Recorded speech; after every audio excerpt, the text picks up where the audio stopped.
दीक्षा गुरुवे शिक्षा गुरुवे रक्षा गुरुवे सर्वागमोक्त करा गुरुवे शिवयोग धर्मार्थ भोग गुरुवे त्याग गुरुवे सुधी गुरुवे वाचा गुरुवे भवरोग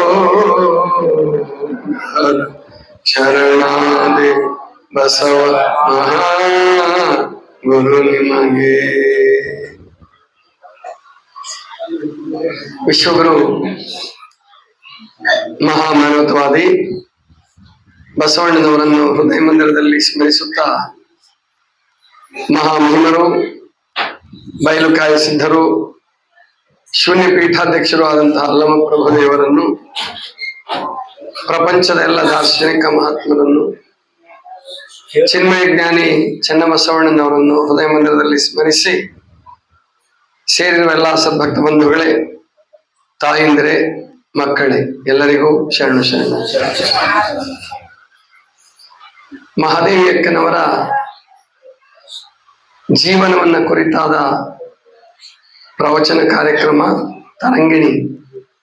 ತರಂಗಿಣಿ ಪುಸ್ತಕವನ್ನು ಆಧರಿಸಿದ್ದು.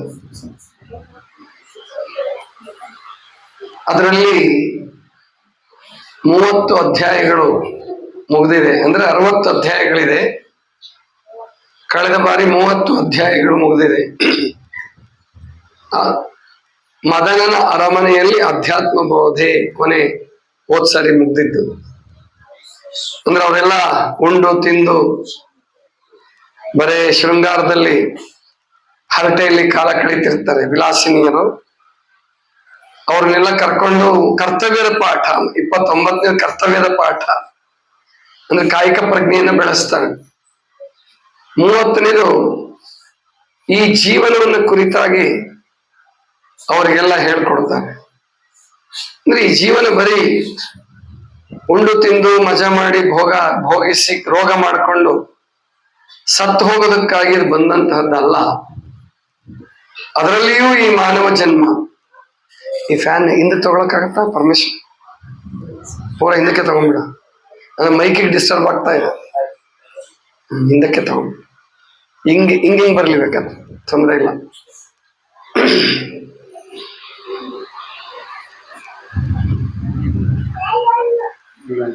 ಇನ್ನೊಂಚೂರು ಹಿಂದಕ್ಕೆ ಹಿಂಗೆ ಕುರ್ಚಿ ಹಿಂದಕ್ಕೆ ಬಂದ್ಬಿಡ್ಲಿ. ವಯಸ್ಸು ಸಾಕಾಗಲ್ವ? ನಾಳೆ ಇಲ್ಲ, ಆಫ್ ಮಾಡ್ಬಿಡ್ಬೇಕು. ಮೈಕ್ ಡಿಸ್ಟರ್ಬ್ ಆಗ್ತಾ ಇದೆ.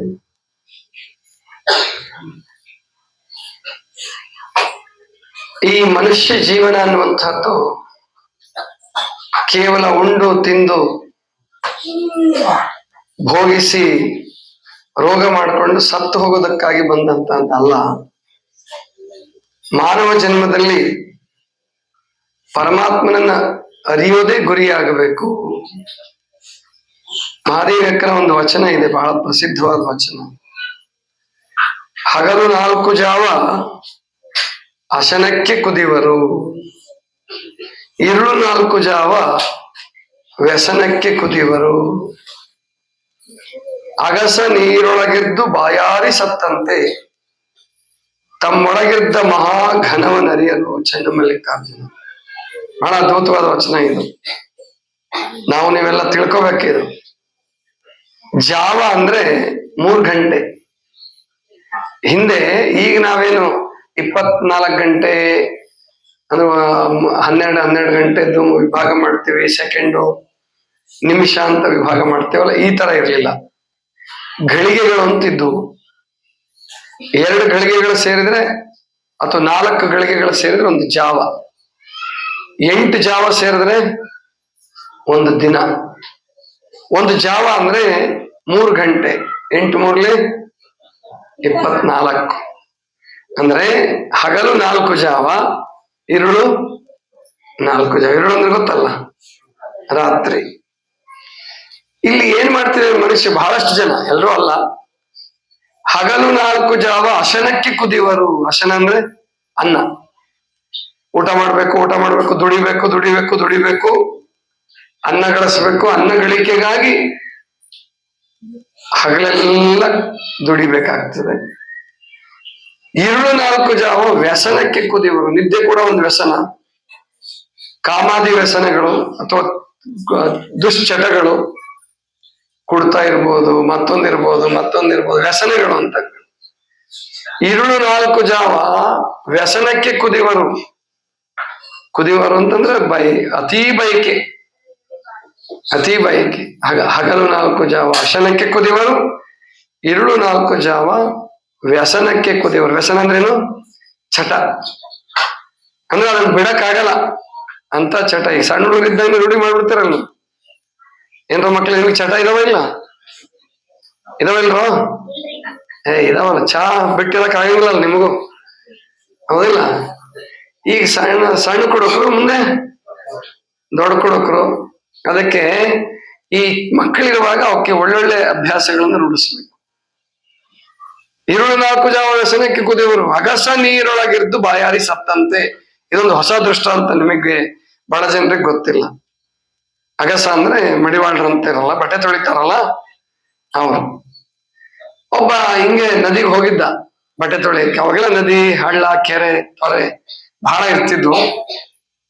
ನದಿಗೆ ಬಟ್ಟೆ ತೊಳಿಯಕ್ಕೆ ಹೋಗಿದ್ದ. ಬಹಳ ದೊಡ್ಡ ಅಗಸ ಅವನು. ರಾಜನ ಬಟ್ಟೆ, ಅವ್ರ ಬಟ್ಟೆ, ಇವ್ರ ಬಟ್ಟೆ ಎಲ್ಲ ತೊಳಿತಿದ್ದ. ಒಳ್ಳೆ ನದಿ, ಚೆನ್ನಾಗಿ ಹರಿತಿತ್ತು. ಬಟ್ಟೆ ತೊಳಿತಾ ಇದ್ದ. ಬಿಸಿಲು ಮೇಲ್ಗಡೆ, ಬಿಸಿಲು ಕೆಳಗಡೆ ನೀರು. ಬಾಯಾರಿಕೆ ಆಗ್ತಿತ್ತು ಅವನಿಗೆ. ಆಮೇಲೆ ಕುಡಿಯೋಣ ಅಂತ ಬಿಟ್ಟ. ಬಟ್ಟೆ ತೊಳೆದು ಮುಗಿದು ಬಿಡ್ಲಿ, ಆಮೇಲೆ ಕುಡಿಯೋಣ ಅಂತ ತಲೆ ಸುತ್ತ ಬಂತು. ನದಿ ಒಳಗೆ ಬಿದ್ದ, ಮುಳುಗೋದ. ಅಂದ್ರೆ ಅಗಸ ನೀರೊಳಗೆ ಇದ್ದಾನೆ, ಆದ್ರೆ ನೀರನ್ನ ಕುಡಿಲಿಲ್ಲ. ಅಗಸ ನೀರೊಳಗಿದ್ದು ಬಾಯಾರಿ ಸತ್ತಂತೆ. ಬಾಯಾರಿಕೆ ಅತಿ ಆದ್ರೆ, ನೀರು ಕಡಿಮೆ ಆದ್ರೆ ಡಿಹೈಡ್ರೇಷನ್ ಆಗುತ್ತೆ, ತಲೆ ಸುತ್ತ ಬರ್ಬೋದು, ಮತ್ತೇನೋ ಆಗ್ಬೋದು. ಬಿದ್ದ ಅಲ್ಲೇ ಸತ್ತ ಅಂತ ಒಂದು ಉದಾಹರಣೆ, ದೃಷ್ಟಾಂತ ಕೊಡ್ತಾರೆ ಮಹಾದೇವಕ್ಕ. ಹಾಗೆ ನಮ್ಮ ನಿಮ್ಮ ಸ್ಥಿತಿಯು ಹಾಗೆ ಆಗಿದೆ. ನಮ್ಮ ಹೃದಯದಲ್ಲಿ, ಪ್ರತಿಯೊಬ್ಬರ ಹೃದಯದಲ್ಲಿ ಮಹಾಘನ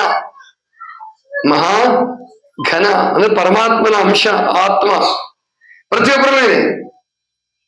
ಅದನ್ನ ಜಾಗೃತಿ ಮಾಡ್ಕೊಳ್ಳೋದ್ರ ಕಡೆಗೆ ಯಾರು ಗಮನ ಕೊಡ್ತಾ ಇಲ್ವಲ್ಲಪ್ಪ, ಬರೇ ಇದಲ್ಲೇ ಹೋಗ್ತಿದಾರಲ್ಲ ಅಂತೇಳಿ ಅವ್ರ ವಿಲಾಸಿನಿಯರಿಗೆಲ್ಲ ಹೇಳುತ್ತೆ.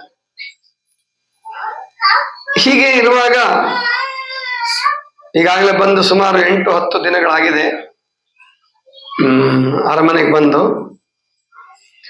ಮಹಾರಾಜ ಅಲ್ಲಿ ಮಧ್ಯಾಹ್ನದ ಹೊತ್ತು ಏನು ಹಾಡ್ತಾ ಕೂತಿದ್ರಲ್ಲ, ಮಧ್ಯಾಹ್ನದ ಊಟ ಮುಗಿಸಿ ಅವರೆಲ್ಲ ವಿಲಾಸದ ಗೀತೆಗಳು, ಶೃಂಗಾರ ಗೀತೆಗಳನ್ನ ಹಾಡ್ತಿದ್ರು.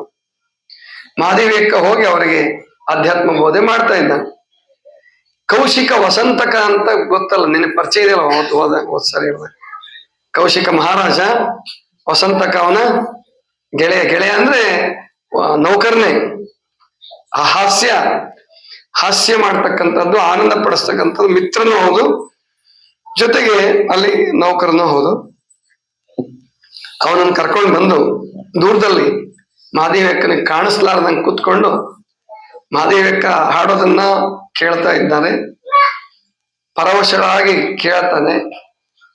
ಇವನು ಏನು ಬರೇ ಅವಳನ್ನ ವರ್ಣನೆ ಮಾಡ್ತಾನೆ. ಆ ಉಸಿರಾಟ ಮಾಡ್ತಿರ್ಬೇಕಾದ್ರೆ, ಹಾಡ್ತಿರ್ಬೇಕಾದ್ರೆ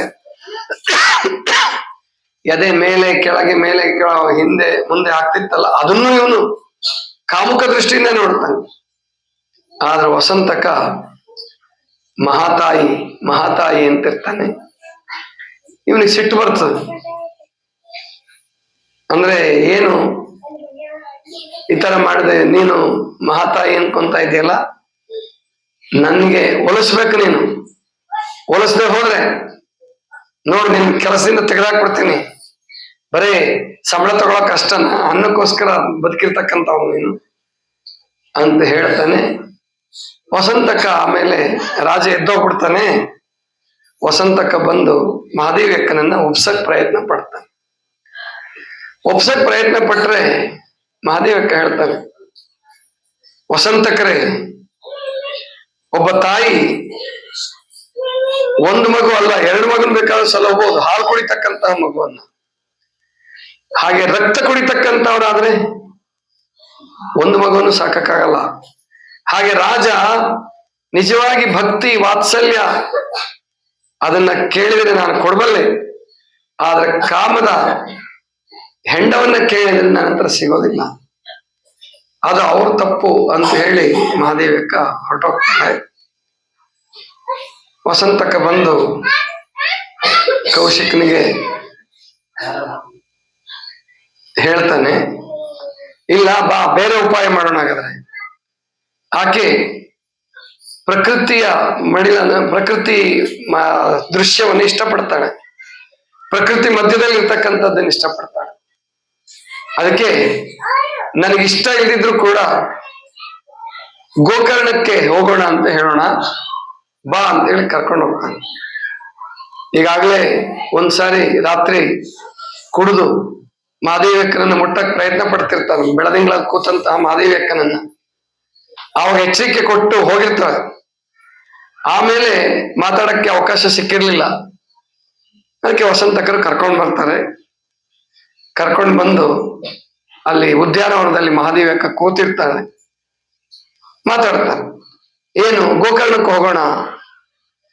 ಇಲ್ಲ, ನಾವು ಗೋಕರ್ಣಕ್ಕೆ ಬರೋದಿಲ್ಲ. ಯಾಕೆಂದ್ರೆ ತೀರ್ಥಕ್ಷೇತ್ರ ಯಾತ್ರೆ ನಮ್ಮ ಧರ್ಮದಲ್ಲಿ ಇಲ್ಲ. ಅವನ್ಗೆ ಆಶ್ಚರ್ಯ ಆಗುತ್ತೆ, ಏನಿದು ವಿಶೇಷ? ಆಗಿನ ಕಾಲದಲ್ಲಿ ತೀರ್ಥಕ್ಷೇತ್ರ ಯಾತ್ರೆ ಮಾಡೋದೇ ಧರ್ಮ ಅಂತ ತಿಳ್ಕೊಂಡ್ಬಿಟ್ಟಿದ್ರು ಭಾರತ ದೇಶದಲ್ಲಿ. ಅಂಥದ್ರಲ್ಲಿ ನೀನ್ ತೀರ್ಥಯಾತ್ರೆ ಮಾಡಲ್ಲ? ಇಲ್ಲ, ಮಾಡೋದಿಲ್ಲ. ಯಾಕೆ? ಕೈಯಲ್ಲಿ ಇಷ್ಟಲಿಂಗ ಇರುವಾಗ ಏನೋ ಮನೆಯಲ್ಲಿ ಹಾಲಿದ್ದಾಗ ಬೆಣ್ಣೆ ಇದ್ದಾಗ ತುಪ್ಪಕ್ಕಾಗಿ ಹುಡುಕಾಡ್ತಿದ್ರಂತೆ. ಹಾಗೆ ಕೈಯಲ್ಲಿ ಇಷ್ಟಲಿಂಗ ಇರುವಾಗ ಹೊರಗಡೆ ಹೋಗಿ ನಾವು ತೀರ್ಥಕ್ಷೇತ್ರದಲ್ಲಿ ದೇವರನ್ನು ಹುಡುಕ್ತೀವಿ ಅಂತಕ್ಕಂಥದ್ದು ಸರಿಯಾದ ಕ್ರಮ ಅಲ್ಲ. ಆದ್ರಿಂದ ನಾನು ಬರಲ್ಲ ಅಂತ ಮಹಾದೇವಕ್ಕ. ಆಯ್ತು, ಗೋಕರ್ಣಕ್ಕೆ ಹೋಗದಿದ್ರು ಪರವಾಗಿಲ್ಲ, ಇಲ್ಲಿ ವರದಾ ನದಿ ದಂಡೆ ಇದೆ, ಬನವಾಸಿ ಇದೆ, ಬನವಾಸಿಗೆ ಹೋಗೋಣ.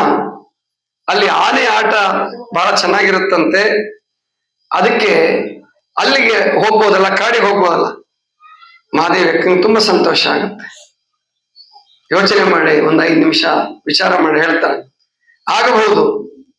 ಪ್ರಕೃತಿ ಮಾತೆಯ ಮಡಿಲಿಗೆ ಹೋಗೋಣ ಅಂತಂದ್ರೆ ಕಾಡಿಗೆ ಹೋಗೋದಕ್ಕೆ ನಂತೇನು ಅಭ್ಯಂತರ ಇಲ್ಲ. ಜೊತೆಗೆ ಅಲ್ಲಿ ಬಳ್ಳಿಗಾವಿ ಮತ್ತು ಬನವಾಸಿ ಎರಡನ್ನು ನೋಡ್ಬೋದು ಅಂತಾನು ಬೇರೆ ಹೇಳ್ತಾನೆ ಕೌಶಿಕ. ಬಹಳ ಸಂತೋಷ. ಬಳ್ಳಿಗಾವಿ ಅಲ್ಲಮ ಪ್ರಭುದೇವರ ಹುಟ್ಟಿದ ಜನ್ಮಸ್ಥಳ ಅಂತೇಳಿ ಅವತ್ತಾಗ್ಲೇ ಪ್ರಸಿದ್ಧಿಯಾಗಿತ್ತು. ಅಲ್ಲಮ ಪ್ರಭುದೇವರು ಮನೆ ಮಾತಾಗ್ತಾ ಇದ್ರು ಅವಾಗವಾಗ, ಆದ್ರಿಂದ ಅಲ್ಲಿಗೆ ಹೋದಂಗಾಯ್ತು. ಒಂದ್ ವೇಳೆ ಅವಕಾಶ ಸಿಕ್ಕರೆ ಆ ಕಾಡಿನಲ್ಲೆಲ್ಲಾದ್ರೂ ತಪ್ಪಿಸ್ಕೊಂಡು ಹೋಗೋದಕ್ಕೂ ಅನುಕೂಲ ಆಗುತ್ತೆ ಮಹಾದೇವಕ್ಕನ ದೂರದೃಷ್ಟಿ. ಯೋಚನೆ ಮಾಡ್ದ, ಅವಕಾಶ ಸಿಕ್ಕರೆ ತಪ್ಪಿಸ್ಕೊಂಡು ಹೊರಟೋಗ್ಬಿಡೋಣ. ಸರಿ ಆಯ್ತು, ಒಪ್ಪಿಗೆ ಕೊಟ್ಕೊಳ್ಳೆ. ಕೌಶಿಕ್ ತುಂಬಾ ಸಂತೋಷ ಆಗತ್ತೆ.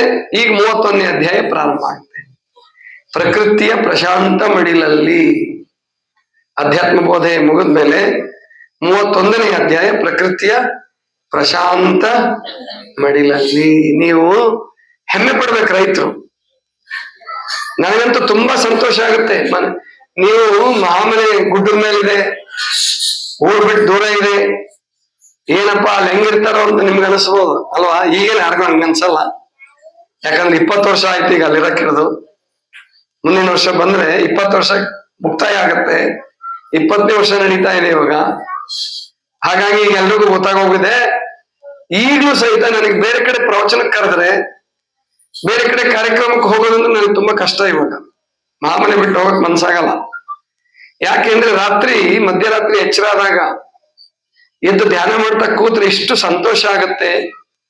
ಯಾವ ವಾಹನಗಳ ಶಬ್ದ ಇಲ್ಲ, ಕೇವಲ ರಾತ್ರಿಯ ಹುಳುಗಳ ಶಬ್ದ. ಮಳೆ ಬಂದಿದ್ರೆ ಕಪ್ಪೆಗಳ ಶಬ್ದ, ರಾತ್ರಿ ಹುಳುಗಳ ಶಬ್ದ, ನಿಶ್ಶಬ್ದ. ಆ ಆನಂದದ ಕ್ಷಣವನ್ನ ಅನುಭವಿಸ್ಬೇಕು. ನಿಮಗೆ ಹಂಗೇನಾದ್ರು ರಾತ್ರಿ ಎದ್ದು ಕೂತ್ರೆ ನಿಮ್ಗೆ ಭಯ ಶುರು ಆಗ್ಬಿಡುತ್ತೇನಲ್ವಾ? ಯಾರಾದ್ರೂ ಸತ್ತವ್ರು ಬಂದು ಕಾಡಿದ್ರೆ ಅಂತ. ನಮ್ಗೆ ಯಾರು ಕಾಡಲ್ಲಪ್ಪ. ಕಾಡಕ್ಕೆ ಅವ್ರು ಇದ್ದಿರ್ತಾನೆ, ಇರಂಗಿಲ್ಲ, ನಿಮ್ ಭ್ರಮೆ ಅದ ಅಷ್ಟೇ. ಪ್ರಕೃತಿಯ ಪ್ರಶಾಂತ ಮಡಿಲಲ್ಲಿ ನೀವೆಲ್ಲ ವಾಸ ಮಾಡ್ತಾ ಇದ್ದೀರಾ. ಹೊಲದಲ್ಲಿ ಕೆಲಸ ಮಾಡಕ್ ಸಂತೋಷ ಪಡ್ಬೇಕು ನೀವು. ಟಾಟಾ ಮೋಟರ್ಸ್ಗೋ ಅಥವಾ ಮಾರ್ಕೋಪೋಲಕ್ಕೋ ಹೋಗ್ತಾರಲ್ಲ, ಕೇಳ್ರಿ ಅವ್ರಿಗೆ. ಅವ್ರು ಹೇಳ್ತಾರೆ ನಿಮ್ದೇ ಸುಖ ಅಂತ. ಅವ್ರಂತಾರೆ ನೀವು ಹೊಲದಾಗ ಕೆಲಸ ಮಾಡೋ ನಿಮ್ದೇ ಸುಖ, ನಾವು ತಿಂಗಳ ಎಣಿಸ್ತಿರಲ್ಲ. ಆದ್ರೆ ವಾಸ್ತವಿಕವಾಗಿ ರೈತ ಆಗೋದು ಸೌಭಾಗ್ಯ. ಪ್ರಕೃತಿ ಮಧ್ಯೆ ಇರ್ತೀರ, ಆದ್ರೆ ಕಷ್ಟಗಳಿರುತ್ತೆ, ನಿಮ್ಗೆ ಇಲ್ಲ ಅಂತಲ್ಲ. ಭತ್ತ ಬೆಳೆದ್ರೆ ಸೊಳ್ಳೆ ಕಡಿಸ್ಕೋಬೇಕು, ಆಮೇಲೆ ಹುಳ ಉಪ್ಪಳೆಗಳ ನಡುವೆ ಇರ್ಬೇಕಾಗತ್ತೆ. ಕಷ್ಟ ಇದೆ, ಇಲ್ಲ ಅಂತಲ್ಲ. ಆದ್ರೆ ನಿಮ್ ಶರೀರ ಅಷ್ಟೇ ಗಟ್ಟಿಯಾಗ್ಬಿಟ್ಟಿರ್ತದೆ. ಇಲ್ಲಿ ಪ್ರಕೃತಿಯ ಪ್ರಶಾಂತ ಮಡಿಲಿಗೆ ಹೋಗೋದಕ್ಕೆ ತುಂಬಾ ಸಂತೋಷ ಆಗುತ್ತೆ ಮಹಾದೇವಕ್ಕನಿಗೆ. ಕೌಶಿಕ ಎಲ್ಲ ಸಿದ್ಧತೆ ಮಾಡ್ತಾನೆ. ಅವತ್ತು ಹೊರಡೋ ದಿವಸ ಲಿಂಗಮ್ಮನಿಗೆ ಹೇಗೋ ಸುದ್ದಿ ಗೊತ್ತಾಗ್ಬಿಡುತ್ತೆ. ಅಲ್ಲೇನಿಲ್ಲ, ಸ್ವಚ್ಛ ಮಾಡಕ್ ಬಂದಿರ್ತಾನೆ. ಅಂದ್ರೆ ಈಗ ನೀವು ಮಂತ್ರಿಗಳು ಬಂದಾಗ ಹೆಂಗೆ ಎಲ್ಲ ರಸ್ತೆಗಳನ್ನೆಲ್ಲ ಡಾಂಬರ್ ಹಾಕ್ತಿರ್ತಾರಲ್ಲ. ಈಗ ಮಂತ್ರಿಗಳು ಬರ್ತಾರೆ ಅಂದ್ರೆ, ಮುಖ್ಯಮಂತ್ರಿ ಬರ್ತಾರೆ ಅಂದ್ರೆ ಡಾಂಬರ್ ಹೋಗಿದ್ದೆಲ್ಲ ಹಾಕ್ತಾರಲ್ವಾ. ಹಂಗ ಆಗಿನ ಕಾಲದಲ್ಲಿ ಏನ್ ಮಾಡ್ತಿದ್ರು ಅಂದ್ರೆ ರಸ್ತೆಗಳನ್ನ ಸ್ವಚ್ಛ ಮಾಡ್ತಿದ್ರು. ರಾಜರು ಬರ್ತಾ ಇದಾರೆ ಅಂದ್ರೆ ಬೀದಿಗಳನ್ನೆಲ್ಲ ಸ್ವಚ್ಛ ಮಾಡ್ತಾ ಇದ್ರು. ನೀವು ಅಷ್ಟೇ, ಈ ಭಜನೆ ಶ್ರಾವಣದಲ್ಲಿ ಭಜನೆಗೆ ಬರ್ತಾರಲ್ಲ, ಮುಂದೆ ನೀರ್ ಹಾಕಿ ಎಲ್ಲ ಸ್ವಚ್ಛ ಮಾಡಿರ್ಬೇಕು. ಸಿಕ್ಕಲ್ಲಿ ಸಗಣಿ ಹೆಂಡಿ ಎಲ್ಲ ಬಿದ್ದಿರ್ತದೆ, ಇನ್ನೇನೇನು ಕಸ ಬಿದ್ದಿರ್ತದೆ. ಪಾದಯಾತ್ರೆ ಇದ್ದ ದಿವಸ, ಅಮಾವಾಸ್ಯೆ ಇದ್ದ ದಿವಸ ಸ್ವಚ್ಛ ಇಟ್ಕೋಬೇಕಾದ್ರು. ಗುರುಗಳು ನೆಪ, ಗುರುಗಳು ಬರ್ತಾರೆ ನನ್ನ ನೆಪ, ಭಜನೆಗೆ ಬರ್ತಾರೆ ನನ್ನ ನೆಪ. ಆದ್ರೆ ಸ್ವಚ್ಛತೆ ಇದ್ರೆ ನಿಮ್ಮ ಮನಸ್ಸು ಹಣ್ಣಾಗ್ತಾ ಬರುತ್ತೆ, ನಿಮ್ಮ ಮನಸ್ಸು ಪವಿತ್ರ ಆಗುತ್ತೆ. ಹೊರಗಡೆ ಪವಿತ್ರತೆ ಇಟ್ಕೊಂಡ್ರೆ, ಹೊರಗಡೆ ಸ್ವಚ್ಛತೆ ಇಟ್ಕೊಂಡ್ರೆ ಒಳಗಡೆ ಪವಿತ್ರ ಮನೋಭಾವನೆ ಬರ್ತದೆ. ಸಿಕ್ಕಲ್ಲಿ ಕಸ, ಸಿಕ್ಕಲ್ಲಿ ಹೆಂಡಿ, ಪ್ಲಾಸ್ಟಿಕ್ ಎಲ್ಲ ಬಿದ್ದಿತ್ತಪ್ಪ ಅಂತಂದ್ರೆ ಅದು ಒಳ್ಳೇದಲ್ಲ. ಊರು ಸ್ವಚ್ಛತೆ ಇರ್ಬೇಕು ಯಾವಾಗಲೂ. ಇಲ್ಲಿ ರಾಜನ ಭಟರು, ಸೇವಕರು ಸ್ವಚ್ಛ ಮಾಡಕ್ ಬಂದ್ರು, ಕಸ ಗುಡ್ಸಕ್ ಬಂದ್ರು, ನೀರು ಎಲ್ಲ ಚಿಮುಕಿಸಿ. ಅವಾಗೆಲ್ಲ ಡಾಂಬರ್ ಗಿಂಬರ್ ಏನು ಇಲ್ವಲ್ಲ, ನೀರು ಚಿಮುಕಿಸ್ತಾ ಇದ್ರು. ಲಿಂಗಮ್ಮ ಕೇಳಿದ್ರು ಏನ್ ಕಾರ್ಯಕ್ರಮ ಇದೆಯಾ ಅಂತ. ಏನ್ ಕಾರ್ಯಕ್ರಮ ಏನಿಲ್ಲ, ರಾಜರು ಹೀಗೆ ಅರಣ್ಯ ಪ್ರವಾಸಕ್ಕೆ ಹೋಗ್ತಾ ಇದ್ದಾರೆ, ಬನವಾಸಿಗೆ ಹೊರಟಿದ್ದಾರೆ. ಮಹಾದೇವಿ ಅಕ್ಕನು ಮಹಾದೇವಿನೂ ಅದ್ರಲ್ಲಿ ಹೋಗ್ತಿದ್ದಾರೆ, ಮಗಳು ಅದ್ರಲ್ಲಿ ಬರ್ತಾ ಇದ್ದಾಳೆ ಅಂತ ಸುದ್ದಿ ಗೊತ್ತಾಗಿ ಆಕೆ ಒಳ್ಳೆ ಸಿಹಿ ತಿಂಡಿಗಳನ್ನು ಮಾಡ್ತಾನೆ. ಹಾಲುಂಡೆಗಳು ಮತ್ತು ಕಾಯಿ ಕಜ್ಜಾಯ ಅಂತ ಆ ಕಡೆ ಎಲ್ಲ ಮಾಡ್ತಾರೆ. ನಿಮ್ ಕಡೆ ಗಾರ್ಗಿ ಅಂತಿರಲ್ಲ, ಆ ತರ ಗಾರ್ಗಿ, ಬೇಸನ್ ಉಂಡಿ ಈಗೆಲ್ಲ ಪಂಚಮಿ ಬಂದವಲ್ಲ, ಶುರುವಾಗಿರ್ಬೇಕು ಮಾಡಕ್ಕೆ ಅಲ್ವಾ. ಆ ತರದ್ದು ಉಂಡಿ ಮಾಡಿ ಪ್ರೀತಿಯಿಂದ ಎಲ್ಲ ಕಟ್ಟಿ, ಅಡಕೆ ಪಟ್ಟಿಯಲ್ಲಿ ಕಟ್ಟಿ ತಯಾರಿ ಮಾಡಿ ಇಟ್ಕೊಂಡಿರ್ತಾನೆ. ಸರಿ, ಎಲ್ಲ ಸಿದ್ಧತೆ ಆಗುತ್ತೆ. ಅಲ್ಲಿ ರಾಜನ ಹಿರಿಯ ರಾಣಿ ಪಟ್ಟದರಸಿ ಯಶೋಮತಿ ಬರ್ಬೇಕು ಅಂತ ಆಸೆ ಪಡ್ತಾರೆ. ಆದ್ರೆ ಕೌಶಿಕ ಹೇಗೋ ಜವಾಬ್ದಾರಿ ಕೊಟ್ಟು, ನೀವು ರಾಜ್ಯ ನೋಡ್ಕೊಳ್ಬೇಕು ನೀವು ಅಂತ, ಇಲ್ಲೇ ಇತ್ತು ಅಂತೇಳಿ ಪಟ್ಟದರಸಿಗೆ ಹೇಳಿ ಆಕೆ ಪ್ರಯಾಣಕ್ಕೆ ಬರೋದನ್ನ ತಪ್ಪಿಸ್ತಾಳೆ. ತಪ್ಪಿಸಿ ಮಹಾದೇವಿ ಅಕ್ಕನ ಜೊತೆಗೆ ಮದನರತಿ, ವಿಲಾಸಿನಿ ಅಂತ ಒಬ್ಳಿಗೆ ಶಿವಕಾಮಿನಿ ಅಂತ ಹೆಸರಿಟ್ಟಿಲ್ಲ, ನೆನಪಿರ್ಬೇಕು. ಹೋದ್ಸಾರಿ ವಿಲಾಸಿನಿ ಅಂತ ಇಟ್ಟಿರ್ತಾನೆ ಕೌಶಿಕ, ಆಕೆಗೆ ಶಿವಕಾಮಿನಿ ಅಂತ ಹೆಸರು ಕೊಟ್ಟು ಆಕೆಯನ್ನು ಆಪ್ತಳಾಗಿ, ಮಹಾದೇವಿ ಅಕ್ಕನ ಆಪ್ತ ಸಖಿಯಾಗಿ ಇಟ್ಕೊಂಡಿರ್ತಾನೆ. ಆಕೆ ಮತ್ತು ಸೇವಾದಳ ಪರಿಚಾರಕರ ತಂಡ ಸಿದ್ಧ ಆಗತ್ತೆ. ರಥದಲ್ಲಿ ಮಹಾದೇವಿ ಅಕ್ಕ ಹೇಳ್ತಾನೆ, ಊರ್ ದಾಟುವವರೆಗೆ ನಾನು ಮೇನೆಯಲ್ಲಿ ಬರ್ತೀನಿ, ಯಾರಿಗೂ ತೋರಿಸ್ಕೊಳ್ಳೋದು ಬೇಡ. ಊರ್ ದಾಟಿದ ಮೇಲೆ ರಥದಲ್ಲಿ ಹೋಗೋಣ, ಪ್ರಕೃತಿಯ ಆ ಸೊಬಗನ್ನು ಸವಿಯೋದಕ್ಕೆ ಸಂತೋಷ ಆಗತ್ತೆ ನನಗೆ ಅಂತ ಹೇಳಿ ವ್ಯವಸ್ಥೆ ಮಾಡ್ಕೊಂಡಿರ್ತಾರೆ. ಬಾಕಿಯವರೆಲ್ಲ ರಥದಲ್ಲಿ ಮತ್ತು ಇವರು ಪಾದಚಾರಿಗಳಾಗಿ, ಮಹಾದೇವಿ ಅಕ್ಕನ ಸಖಿಯರು ಪಾದಚಾರಿಗಳಾಗಿ ಹೊರಡ್ತಾರೆ. ಮೇನೆಯಲ್ಲಿ ಮಹಾದೇವಿ ಅಕ್ಕ ಬರ್ತಾ ಇದ್ದಾರೆ. ಸರಿ, ಮೇನೆ ಅಂದ್ರೆ ಗೊತ್ತಿರ್ಬೇಕು ನಿಮ್ಗೆ, ಈಗ ಸಾಮಾನ್ಯ ಮೇನೆ ಕಲ್ಪನೆ ಇಲ್ಲ. ಪಲ್ಲಕ್ಕಿ ಅಂತಿರಲ್ಲ, ಪಲ್ಲಕ್ಕಿಗಿಂತ ಸ್ವಲ್ಪ ಬೇರೆ ಇತ್ತು. ಪಲ್ಲಕ್ಕಿ ಓಪನ್ ಇರ್ತದೆ, ಪಾಲಕಿ ಅಥವಾ ಪಲ್ಲಕ್ಕಿ ಇದೆಯಲ್ಲ ಓಪನ್ ಇರ್ತದೆ. ಆ ಮೇನೆ ಅನ್ನುವಂಥದ್ದು ಓಪನ್ ಇರಲ್ಲ, ಅಂದ್ರೆ ಎತ್ತರವಾಗಿರ್ತದೆ. ಅಂಬಾರಿ ನೋಡಿದಿರಲ್ಲ, ಹೆಚ್ಚು ಕಡಿಮೆ ಅಂಬಾರಿಯನ್ನು ಹೋಲುತ್ತೆ. ಅದು ಕಿಟಕಿಗಳಿರುತ್ತೆ, ಅದಕ್ಕೆ ಉಸಿರಾಟ ಮಾಡ್ಲಿಕ್ಕೆ ಕಿಟಕಿಗಳಿರುತ್ತೆ. ಆ ಕಿಟಕಿಗಳನ್ನ ಬಟ್ಟೆಯಿಂದ ಮುಚ್ಚಬಹುದು. ತೆರೆಬಟ್ಟೆ ಅಂತ ಕರೀತಿದ್ರು, ಜವಳಿಗದ ಅಂತಿದ್ರು, ಅದರಿಂದ ಮುಚ್ಚಬಹುದಾಗಿತ್ತು. ಆ ರೀತಿ ಮಹಾದೇವಿ ಅಕ್ಕನ ಆ ಬಟ್ಟೆಗಳನ್ನೆಲ್ಲ ಅವಾಗ ಈ ಗಾಜು ಅದೆಲ್ಲ ಇರ್ಲಿಲ್ಲ, ಅವಾಗ ಗಾಜುಗಳಿರ್ಲಿಲ್ಲ. ಸರಿ, ಬಟ್ಟೆಯಿಂದ ಮುಚ್ಚಿದಂತ ಕಿಟಕಿಗಳು, ಹೊರ ಜಗತ್ತು ಮಹಾದೇವಕ್ಕನಿಗೆ ಕಾಣಿಸ್ತಾ ಇದೆ, ಆದ್ರೆ ಹೊರ ಜಗತ್ತಿಗೆ ಮಹಾದೇವಕ್ಕ ಕಾಣಿಸ್ತಾ ಇಲ್ಲ. ಮತ್ತೆ ಎತ್ತರದಲ್ಲಿ ಇರ್ತಿದ್ರು. ಅವಾಗ ಹೊರತಕ್ಕಂಥವ್ರು, ಮೇಲೆಯನ್ನು ಹೊರತಕ್ಕಂಥವ್ರು ತುಂಬಾ ಕಟ್ಟುಮಸ್ತಾದ ಆಳುಗಳಿರ್ತಿದ್ರು. ಆಮೇಲೆ ಅವು ಏನು ಹಿಂಗೆ ಸುಸ್ತಾದಾಗ ಆಯಾಸ ಆದಾಗ ಹಿಂಗೆ ಇಟ್ಕೊಳಕ್ಕೆ ಅವು ಇಟ್ಟಿರ್ತಿದ್ರು ಬಡಿಗೆಗಳ ಮೇಲೆ. ಕೂತ್ಕೋಬೇಕು ಆ ರೀತಿ ಮಾಡಿ ಬಹಳ ಚೆನ್ನಾಗಿ ಮಾಡಿರ್ತಿದ್ರು. ಅವರು ಹೊತ್ಕೊಂಡು ಹೋಗ್ತಿದ್ರು. ಅವರು ಬೋವಿಗಳು ಅಂತ ಕರಿತಿದ್ರು ಅವ್ನು, ಹೊತ್ಕೊಂಡು ಹೋಗ್ತಕ್ಕಂತ ಅವ್ರನ್ನ. ಸರಿ, ಮಹಾದೇವಕ್ಕ ನೋಡ್ತಾಳೆ. ಅಲ್ಲಿ ಮನೆ ಮುಂದೆ ಹೋಗ್ಬೇಕು, ತಾನು ಹುಟ್ಟಿದ ಮನೆ ಮುಂದೆ ಹೋಗುತ್ತೆ ಮೇನೆ. ಏನ್ ಮಾಡ್ಲಿ, ನೋಡ್ಲಾ ಬೇಡವಾ ಅಂತ ಚಿಂತನೆ ಶುರುವಾಗತ್ತೆ ಮನಸ್ಸಲ್ಲಿ. ದೂರದಿಂದ ನೋಡ್ತಾಳೆ. ಮನೆ ಬಾಗಿಲಲ್ಲಿ ಅವಳು ಇದ್ದಾಗ ಏನು ಸೊಗಸಿತ್ತೋ ಆ ರಂಗೋಲಿ, ಆ ಸ್ವಚ್ಛತೆ. ಮಹಾದೇವಕ್ಕ ಬೆಳಗ್ಗೆ ಎದ್ದು ಕೂಡಲೇ ನೀರು ಚುಮುಕ್ಸಿ, ನೀರು ಸಿಂಪಡಿಸ್ಬಿಟ್ಟು ಒಳ್ಳೆ ಅಂದವಾಗಿ ರಂಗೋಲಿ ಬಿಡಿಸ್ತಕ್ಕಂಥದ್ದು. ನೀವು ರಂಗೋಲಿ ಬಿಡಿಸ್ತಿರಲ್ಲ ಮನೆ ಮುಂದೆ, ರಂಗೋಲಿ ಬಿಡಿಸ್ತಕ್ಕಂಥ ಮಹಾದೇವಕ್ಕ ಇಡೀ ಊರಿಗೆ ಪ್ರಸಿದ್ಧಿ ರಂಗೋಲಿ ಬಿಡಿಸೋದ್ರಲ್ಲಿ. ಎಲ್ಲರೂ ಕರ್ಕೊಂಡು ಹೋಗ್ತಿದ್ರು ಕಾರ್ಯಕ್ರಮ ಇದ್ದಾಗ. ಹಂದ್ರ ಹಾಕಿದ್ರೆ ಅಥವಾ ಹಸೆಮಣೆ ಕೆಳಗೆ, ಹಸೆಮಣೆ ಮೇಲೆ ಕೂಡಿಸುವಾಗ ಆ ರಂಗೋಲಿ ಬಿಡ್ತಿದ್ರಲ್ಲ, ಅದಕ್ಕೆ ಮಹಾದೇವಕ್ಕನ ಕರ್ಕೊಂಡು ಹೋಗ್ತಿದ್ರು, ಅಷ್ಟು ಪ್ರಸಿದ್ಧಿ. ಸರಿ, ಇಲ್ಲಿ ಮನೆ ಮುಂದೆ ಸುಮ್ಮನೆ ಏನೋ ನೀರು ಚುಮುಕ್ಸಿ ಧೂಳು ಹೊಡೆದು ಕಸ ಹೊಡೆದು ಸುಮ್ಮನೆ ಸಾಮಾನ್ಯವಾಗಿ ರಂಗೋಲಿ ಬಿಟ್ಟಿರ್ತಾರೆ. ಮಹಾದೇವಕ್ಕನಿಗೆ ಅನ್ಸುತ್ತೆ, ಹೀಗೆ ಮನೆಯ ಬಾಗಿಲೇ ಈ ತರ ಇರ್ಬೇಕಾದ್ರೆ ಇನ್ ತಾಯಿ ತಂದೆಗಳು ಎಷ್ಟು ದುಃಖಿತರಾಗಿರ್ಬೋದು. ಮತ್ತು ಲಿಂಗಮ್ಮ ಇಷ್ಟೊತ್ತಿಗಾಗ್ಲಿ ಅವ್ರ ತಾಯಿ ಹೇಳ್ ಕಳಿಸಿರ್ತಾಳೆ ಭೇಟಿ ಆಗ್ಬೇಕು ಅಂತ ಹೇಳಿ. ಮಹಾದೇವಕ್ಕ ಒಪ್ಪಿಗೆ ಕೊಟ್ಟಿರಲ್ಲ, ನಿರಾಕರಿಸಿರ್ತಾಳೆ. ಯಾಕೆಂದ್ರೆ ಎಲ್ಲಾ ಮೋಹದ ತಂತುಗಳನ್ನ, ಮೋಹದ ಬಂಧನಗಳನ್ನ ಕತ್ತರಿಸಿಕೊಳ್ತಾ ಇರ್ತಕ್ಕಂತಹ ಮಹಾದೇವಿಯಕ್ಕ ಇನ್ನು ತಾಯಿ ತಂದೆಗಳನ್ನ ನೋಡಿದ್ರೆ ದುಃಖ ಮುಮ್ಮಡಿ ಆಗ್ಬಿಡುತ್ತೆ, ದುಃಖ ಜಾಸ್ತಿ ಆಗುತ್ತೆ. ನೋಡೋದೇ ಬೇಡ ಅಂತೇಳಿ ಆಕೆ ಪಲ್ಲಕ್ಕಿ ಬರೋದನ್ನೇ ಗಮನಿಸ್ತಾ ಇದ್ದಾಳೆ ಲಿಂಗಮ್ಮ. ನೋಡ್ಬೇಕು ಮಗಳನ್ನ, ದೂರದಿಂದ ನೋಡಿ ಸಂತೋಷ ಪಡ್ಬೇಕು ಅಂತ ನೋಡ್ತಾ ಇದ್ರೆ ಆ ಬಟ್ಟೆಯನ್ನ ಸರಿಸಿ ಆ ಮೇಲಿಂದ ಏನು ಕಾಣಿಸ್ಬಾರ್ದು ಹಾಗೆ ಮಾಡ್ಬಿಡ್ತ. ಸರಿ, ಶಿವಕಾಮಿನಿ ಮುಂದೆ ಬರ್ತಾ ಇದ್ಲಲ್ಲ, ಅವಳು ಪಾದಚಾರಿಯಾಗಿ ಬರ್ತಾ ಇದ್ಲು ಶಿವಕಾಮಿನಿ. ಬರ್ತಾ ಇರ್ಬೇಕಾದ್ರೆ ಲಿಂಗಮ್ಮನನ್ನು ನೋಡಿ ಆಕೆಗೆ ತಡೆಯಕ್ಕಾಗಲ್ಲ. ಓ, ಇಂತಹ ಅಂದ್ರೆ ಈಗಾಗಲೇ ಮಹಾದೇವಕ್ಕನ ಬಗ್ಗೆ ಬಹಳ ಪ್ರೀತಿ ಬಂದಿರುತ್ತೆ ಶಿವಕಾಮಿನಿಗೆ. ಇಂತಹ ಒಬ್ಬ ಮಹಾ ಭಕ್ತಳನ್ನ, ಶರಣೆಯನ್ನ ಎತ್ತಂತ ಒಡಲಲ್ವ ಇದು ಅಂತ ಹೋಗಿ ನಮಸ್ಕರಿಸ್ತಾಳೆ ಶಿವಕಾಮಿನಿ. ಆವಾಗ ಲಿಂಗಮ್ಮ ಕೇಳ್ತಾಳೆ, ಮೇಲೆ ನಿಲ್ಲೋದಿಲ್ವಾ ಮನೆ ಮುಂದೆ ಅಂತೇಳಿ. ಇಲ್ಲ ತಾಯಿ, ಅದಕ್ಕೆ ರಾಜರ ಒಪ್ಪಿಗೆ ಬೇಕು ಅಂತ, ರಾಜರ ಒಪ್ಪಿಗೆ ಇಲ್ಲದೆ ನಿಲ್ಲಕ್ ಬರಲ್ಲ. ಹೌದಾ? ಹಾಗಾದ್ರೆ ಇದ್ರಲ್ಲಿ ನಾನ್ ನೋಡುವ ಸೌಭಾಗ್ಯವೂ ಇಲ್ದಂಗೆ ಆಯ್ತಲ್ಲ ಅಂತೇಳಿ ದುಃಖ ಆಗತ್ತೆ. ಆದ್ರೂ ಆ ಏನು ಸಿಹಿ ತಿನಿಸುಗಳನ್ನ ಮಾಡಿದ್ರಲ್ಲ, ಉಂಡಿ ಮತ್ತೇನೇನು ಕಜ್ಜಾಯ ಎಲ್ಲ ಮಾಡಿದ್ರಲ್ಲ, ಅದನ್ನ ಅಡಿಕೆ ಪಟ್ಟೆ ಎಲ್ಲ ಹಾಕಿ ಕಟ್ಟಿರ್ತಾಳೆ. ಆಕೆ ಕೊಟ್ಬಿಟ್ಟು, ನನ್ನ ಮಗಳಿಗೆ ನಾನು ಕೊಟ್ಟೆ ಅಂತ ಹೇಳಿ ತಿನ್ನಿಸ್ತೀಯಮ್ಮ ಅಂತ. ಹೌದವ್ವ, ತಿನ್ನಿಸ್ತೀನಿ. ಮಹಾದೇವಕ್ಕನ ಆಕೆಗೆ ಶಿವಕಾಮಿನಿಗೂ ಕಣ್ಣಲ್ಲಿ ನೀರು ಬರುತ್ತೆ, ಲಿಂಗಮ್ಮನಿಗೂ ಕಣ್ಣಲ್ಲಿ ನೀರು ಬರುತ್ತೆ.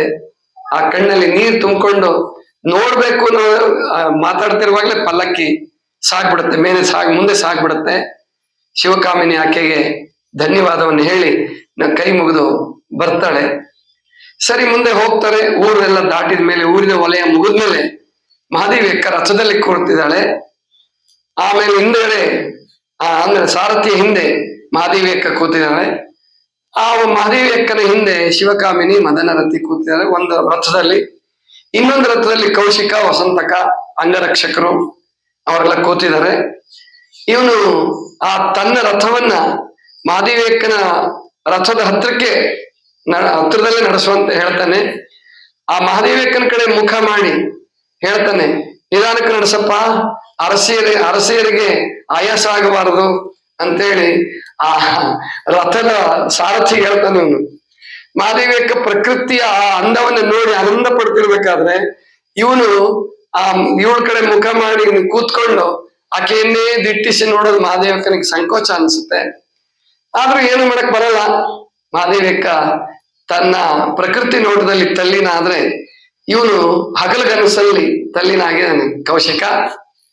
ಸರಿ, ಹೊರಡ್ತಾರೆ. ಮುಂದೆ ಹೋಗಿ ಕಾಡು. ಆ ಕಾಡಿನ ದೃಶ್ಯ ಅಂತೂ ಮಹಾದೇವಕ್ಕನಿಗೆ ತುಂಬಾ ಸಂತೋಷ ಕೊಡುತ್ತೆ. ಯಾವಾಗ್ಲೂ ಅಷ್ಟೇ ಆಧ್ಯಾತ್ಮ ಜೀವಿಗಳಿಗೆ ಕವಿಗಳಿಗೆ ಸಾಹಿತಿಗಳಿಗೆ ಕಾಡು ಅಂತಂದ್ರೆ ತುಂಬಾ ಸಂತೋಷ. ಯಾಕೆಂದ್ರೆ ಏನು ದೊಡ್ಡ ನೀವು ಉಳ್ವಿ ಕಾಡು ನೋಡ್ತಿರಲ್ಲ, ಎಷ್ಟು ದೊಡ್ಡ ದೊಡ್ಡ ಮರಗಳು. ಅದನ್ನ ಮಾತಾಜಿಯವರು ತುಂಬಾ ಚೆನ್ನಾಗಿ ವರ್ಣಿಸಿದ್ದಾರೆ ತರಂಗಿಣಿ ಒಳಗೆ. ಅದನ್ನು ಓದಿಯೇ ಅನುಭವಿಸ್ಬೇಕು. ಅದನ್ನ ನಾನು ಹೇಳಕ್ ಆಗಲ್ಲ, ನನಗೆ ಅಷ್ಟು ಚೆನ್ನಾಗಿ ವರ್ಣನೆ ಮಾಡಕ್ ಬರಲ್ಲ ಆ ಕಾಡಿನ ದೃಶ್ಯವನ್ನ. ಆ ಮರಕ್ಕೆ ಹಬ್ಬಿದಂತಹ ಬಳ್ಳಿಗಳು, ಆ ಮರದ ಮೇಲೆ ಇರ್ತಕ್ಕಂತಹ ಪಕ್ಷಿಗಳು, ಆಗಾಗ ಸುಳಿತಕ್ಕಂತಹ ಜಿಂಕೆಗಳು, ಮೊಲಗಳು, ಇಂಥವನ್ನೆಲ್ಲ ನೋಡ್ತಾ ನೋಡ್ತಾ ನೋಡ್ತಾ ಹೋಗ್ತಾರೆ. ಅಲ್ಲಿ ತಾವು ಮುಟ್ಟಬೇಕಾದಂತಹ ಜಾಗವನ್ನು ಮುಟ್ಟಕ್ಕಾಗಲ್ಲ, ಬಳ್ಳಿಗಾವಿಗೆ ಮುಟ್ಟಬೇಕಾಗಿರುತ್ತೆ. ಮಧ್ಯದಲ್ಲಿ ಒಂದು ಹಳ್ಳಿಯ ಹೊರವಲಯದಲ್ಲಿ ಬಿಡಾರ ಮಾಡ್ತಾರೆ. ಮತ್ತೆ ಮರುದಿವಸ ಬೆಳಿಗ್ಗೆ ಎದ್ದು ಕೂಡಲೇ ಹೊರಡ್ತಾರೆ. ಬೆಳಿಗ್ಗೆ ಸೂರ್ಯೋದಯ ಆಗ್ತಿದ್ದಂಗೆನೆ ಹೊರಡ್ತಾರೆ. ಆ ಎಳೆ ಬಿಸಿಲಿನಲ್ಲಿ ಸೂರ್ಯೋದಯಕ್ಕೆ ಮುಂಚೆ ಹೊರಟಿರ್ತಾರೆ. ಆ ಸೂರ್ಯೋದಯದ ಸುಂದರ ದೃಶ್ಯವನ್ನ ಆ ಕಾಡಿನಲ್ಲಿ ನೋಡಿ ತುಂಬಾ ಸಂತೋಷ ಆಗುತ್ತೆ ಮಹಾದೇವಕ್ಕನಿಗೆ. ಆವಾಗ ಹೇಳ್ತಾರೆ, ಈ ಏನು ಕೆಲವರು ತಪಸ್ವಿಗಳನ್ನು ಕೊಂಡು ಈ ಲೋಕದ ಸೌಖ್ಯವನ್ನು ಬಿಟ್ಟು ಏನಪ್ಪಾ ಇಲ್ಲದ ಸುಖವನ್ನು ಬಯಸೋದಕ್ಕೆ ಹೋಗ್ತಾರಲ್ಲ ಎಷ್ಟೋ ಜನ. ಎಂಥ ಸುಖ ಇದೆ, ಸೂರ್ಯೋದಯ, ಚಂದ್ರೋದಯ, ದೇವರ ದಯ ಕಾಣ ಅಂತಾರೆ ಕುವೆಂಪು. ಆನಂದಮಯ ಈ ಜಗ ಹೃದಯ ಏತಕ್ಕೆ ಭಯ ಮಾಡೋ, ಸೂರ್ಯೋದಯ ಚಂದ್ರೋದಯ ದೇವರ ದಯ ಕಾಣೋ. ಆ ಸೂರ್ಯೋದಯದಲ್ಲಿರ್ತಕ್ಕಂಥ ಸೌಂದರ್ಯವನ್ನ ಮತ್ತು ಆ ಕಾಡಿನ ದೃಶ್ಯವನ್ನ ನೋಡಿ, ಆ ತಂಪಾದ ಗಾಳಿ, ಮರಗಳ ಸುರಿನಾದ ಜೊತೆಗೆ ಆ ಕಾಡಿನ ಹೂಗಳ ಪರಿಮಳವನ್ನು ಹೊತ್ಕೊಂಡು ಬರ್ತಕ್ಕಂಥ ಗಾಳಿ, ಒಂದು ಹೊಸ ಲೋಕವನ್ನೇ, ಸ್ವರ್ಗ ಲೋಕವನ್ನೇ ಸೃಷ್ಟಿ ಮಾಡಿದೆ ಆ ಪರಿಸರ. ಮಹಾದೇವಕ್ಕನಿಗೆ ತುಂಬಾ ಸಂತೋಷ ಆಗತ್ತೆ. ಮುಂದೆ ಮಧ್ಯಾಹ್ನದಷ್ಟೊತ್ತಿಗೆ ಬಳ್ಳಿಗಾವಿಗೆ ಹೋಗ್ತಾರೆ. ಬಳ್ಳಿಗಾವಿಲಿ ಒಂದ್ ಕಡೆ ವಸತಿ ಮಾಡ್ತಾರೆ. ಮಹಾದೇವಕ್ಕ ಬಳ್ಳಿಗಾವಿಗೆ ಹೋಗಿ ಕೋಡಿಮಠದ ದರ್ಶನ, ನೀವೆಲ್ಲ ನೋಡಿದ್ರಲ್ಲ, ಅಲ್ಲಿ ಬಳ್ಳಿಗಾವಿಯಲ್ಲಿ ಕೋಡಿಮಠ ಮತ್ತು ಪ್ರಭುದೇವರ ದೇವಸ್ಥಾನ ಇದೆಯಲ್ಲ, ಆವಾಗ ಬಹಳ ದೊಡ್ಡ ಮಠ ಅದು. ಆಗಿನ ಕಾಲಕ್ಕೆ ವಿದ್ಯಾಭರಣ ಪಂಡಿತರು ಅಂತ ಹೇಳಿ ಬಹಳ ದೊಡ್ಡ ಮಠ ಅದು. ಆಗಿನ ಕಾಲಕ್ಕೆ ಆ ಭಾಗಕ್ಕೆ ಪ್ರಸಿದ್ಧವಾದಂತಹ ಮಠ.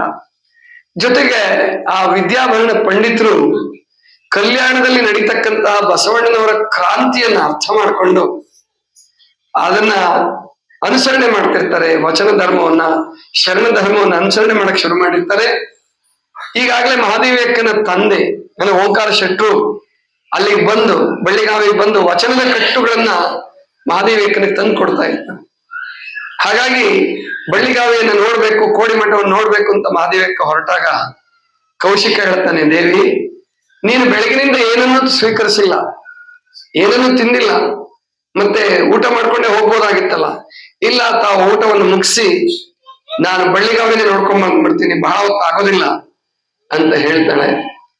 ಆದ್ರೂ ಕೌಶಿಕ ಮಹಾದೇವಕ್ಕ ಬರೋವರೆಗೂ ಊಟ ಮಾಡಲ್ಲ. ಹೋಗ್ತಾರೆ, ಬಳ್ಳಿಗಾವಿಗೆ ಹೋಗ್ತಾರೆ, ಆ ಕೋಡಿಮಠಕ್ಕೆ ಹೋಗ್ತಾರೆ. ಕೋಡಿಮಠಕ್ಕೆ ಹೋಗಿ ಅಲ್ಲಿ ತುಂಬಾ ಸಂತೋಷ ಆಗತ್ತೆ. ಅಷ್ಟೊತ್ತಿಗಾಗ್ಲೇ ಪ್ರಭುದೇವರ ಬಗ್ಗೆ ತಿಳ್ಕೊಂಡಂತಹ ಏನು ಅವರು ವಿದ್ಯಾಭರಣ ಪಂಡಿತರು, ಆ ಪ್ರಭುದೇವರು ವಿದ್ಯಾರ್ಥಿ ಆಗಿದ್ದಾಗ, ಅಲ್ಲಿ ವಿದ್ಯಾರ್ಥಿ ಪ್ರಭುದೇವರು ಅಲ್ಲಮ ಆಗಿದ್ದಾಗ ಅಲ್ಲಿ ವಿದ್ಯಾರ್ಥಿ, ಅವರು ಸಾಧನೆ ಮಾಡ್ತಾ ಇದ್ದಂತಹ, ಧ್ಯಾನ ಮಾಡ್ತಾ ಇದ್ದಂತಹ, ಅಧ್ಯಯನ ಮಾಡ್ತಾ ಇದ್ದಂತಹ ಕೊಠಡಿಯನ್ನ ಪ್ರಭುದೇವರ ಮಂಟಪ ಅಂತೇಳಿ ಹೆಸರಿಟ್ಟು ಅದನ್ನ ಒಂದು ಭಕ್ತಿಯ ಕೇಂದ್ರವನ್ನಾಗಿ ಮಾಡಿರ್ತಾರೆ. ಮಹಾದೇವಕ್ಕ ಅಲ್ಲಿ ಹೋಗಿ ನೋಡಿ ವಚನದ ಕಟ್ಟುಗಳನ್ನು ಓದಿ ಬಹಳ ಸಂತೋಷ ಆಗುತ್ತೆ ಮಹಾದೇವಕ್ಕನಿಗೆ. ಆಮೇಲೆ ಬಸವಣ್ಣನನ್ನ, ಪ್ರಭುದೇವರನ್ನ ವಚನದಲ್ಲೆಲ್ಲ ನೋಡಿ ಸಂತೋಷಪಟ್ಟು ಓದಿ ಮಹಾದೇವಕ್ಕ ಬರ್ತಾಳೆ. ಮತ್ತೆ ಬಂದಾಗ ಇನ್ನು ರಾಜ ಊಟ ಮಾಡಿರಲ್ಲ, ಹಂಗೆ ಅಡ್ಡ ಆಡ್ತಾ ಇರ್ತಾನೆ. ಊಟ ಮಾಡೋಣ ಅಂತಂದ್ರೆ ಇಲ್ಲ, ನಾನು ಇನ್ನು ಪೂಜೆ ಆಗ್ಬೇಕು, ಸ್ನಾನ ಪೂಜೆ ಆಗ್ಬೇಕು ಅಂತ ಹೇಳಿ ನದಿಗೆ ಹೋಗ್ತಾನೆ. ಆದ್ರೂ ಕೌಶಿಕ ಊಟ ಮಾಡಲ್ಲ. ಅಂದ್ರೆ ಮಧ್ಯಾಹ್ನದ ಊಟನೇ ಮಾಡುವ ಪದ್ಧತಿ ಇದ್ರೂ ಕೂಡ ಕೌಶಿಕ ಊಟ ಮಾಡಲ್ಲ. ಯಾಕೆಂದ್ರೆ ಮಹಾದೇವಕ್ಕನಿಗಾಗಿ ಕಾಯ್ತಾ ಇದ್ದೀನಿ, ಮೆಚ್ಚುಗೆ ಪಡಿಬೇಕಲ್ಲ. ಏನಾದ್ರೂ ಮಾಡಿ ಒಟ್ಟು ಮಹಾದೇವಕ್ಕನ್ನು ಓಡಿಸ್ಬೇಕು ಅಂತ ಶಿವಕಾಮಿಯನ್ನ ಕರೆದುಕೊಂಡು ನದಿಯಲ್ಲಿ ಹೋಗಿ, ಅಂದ್ರೆ ನೀವು ಊಟ ಮಾಡಿ ನನ್ನ ಬರುವಿಕೆಗಾಗಿ ಕಾಯ್ಬೇಡಿ ಅಂತ ಹೇಳಿದ್ರು ಕೇಳಲ್ಲ ರಾಜ. ಇಲ್ಲ, ನೀವು ಬೇಗ ಪೂಜೆ ಮುಗಿಸ್ಕೊಂಡು ಬಂದ್ಬಿಡಿ, ನಾವು ಕಾಯ್ತಾ ಇರ್ತೀವಿ ಅಂತ ಹೇಳ್ದ. ಸರಿ ಹೋಗ್ತಾರೆ. ಆಕೆ ತುಂಬಾ ಹೊತ್ತು ನದಿಯಲ್ಲಿ ಮೀಬೇಕು. ಮಹಾದೇವಕ್ಕನಿಗೆ ಈಜು ಕೂಡ ಬರ್ತಿರುತ್ತೆ. ಅಷ್ಟೊತ್ತಿಗಾಗ್ಲೇ ಸಣ್ಣವಳಿದ್ದಾಗ್ಲೇನೆ ತಂದೆ ಜೊತೆ ಹೋಗಿ ಈಜು ಕಲ್ತಿರ್ತಾಳೆ. ಈಜಾಡ್ಬೇಕು ಅಂತಂದ್ರೆ ಅದಕ್ಕೆ ಅವಕಾಶ ಆಗೋದಿಲ್ಲ, ಯಾಕಂದ್ರೆ ಇಲ್ಲಿ ಕೌಶಿಕ ಕಾಯ್ತಾ ಇದ್ದಾನಲ್ಲ. ಅದಕ್ಕೆ ಬೇಗ ಸ್ನಾನವನ್ನು ಮುಗಿಸಿ ಪೂಜೆಯನ್ನು ಮಾಡಿಕೊಂಡು ಬರ್ತಾರೆ. ಬಂದು ಪ್ರಸಾದ ಸ್ವೀಕರಣೆ ಕುತ್ಕೊಳ್ತಾನೆ. ಶಿವಕಾಮಿನಿ ಊಟಕ್ಕೆ ನೀಡ್ತಾ ಇದ್ದಾಳೆ. ರಾಜನಿಗೆ ಬಂಗಾರದ ತಟ್ಟೆ, ವಸಂತಕನಿಗೆ ಬೆಳ್ಳಿಯ ತಟ್ಟೆ. ನೋಡಿ, ಆಗಿನ ಕಾಲದಲ್ಲಿ ಎಷ್ಟು ಬಂಗಾರ ಇತ್ತು ಭಾರತ ದೇಶದಲ್ಲಿ ಗೊತ್ತಾ? ತಟ್ಟೆನೂ ಬಂಗಾರದ್ದು. ರಾಜರುಗಳನ್ನ ದೊಡ್ಡ ದೊಡ್ಡ ಸಾಹುಕಾರರುಗಳು ಬಂಗಾರ ತಟ್ಟೆ ಊಟ ಮಾಡ್ತಿದ್ರು, ಶ್ರೀಮಂತರುಗಳು. ಈಗ ಬಂಗಾರದ ತಟ್ಟೆ ಅಲ್ಲ, ಬೆಳ್ಳಿ ತಟ್ಟೆಲಿ ಉಣ್ಣೋದು ಕಷ್ಟ ಇವಾಗ. ಮಂತ್ರಿಗಳು ಬೆಳ್ಳಿ ತಟ್ಟೆಲಿ ಉಣ್ಣಲ್ಲ ಇವಾಗ. ಯಾಕಂದ್ರೆ ಮತ್ತೆ ಯಾರಾದ್ರು ಪೇಪರ್ನವರು ಟಿವಿಯವರು ತಗೊಂಡು ಅದನ್ನ ಪ್ರಸಾರ ಮಾಡಿದ್ರೆ ಗತಿಯನ್ನು ಮತ್ತೆ ಓಟ್ ಇನ್ನೂ ಎಷ್ಟೋ ಕಡಿಮೆ ಆಗ್ಬಿಡ್ತವೆ. ಅವರು ಊಟ ಮಾಡಲ್ಲ. ಇನ್ ನಿಮಗೆ ಬೆಳ್ಳಿ ಬಂಗಾರ ಇನ್ನೂ ದುರ್ಲಭ ಆಗಿದೆ.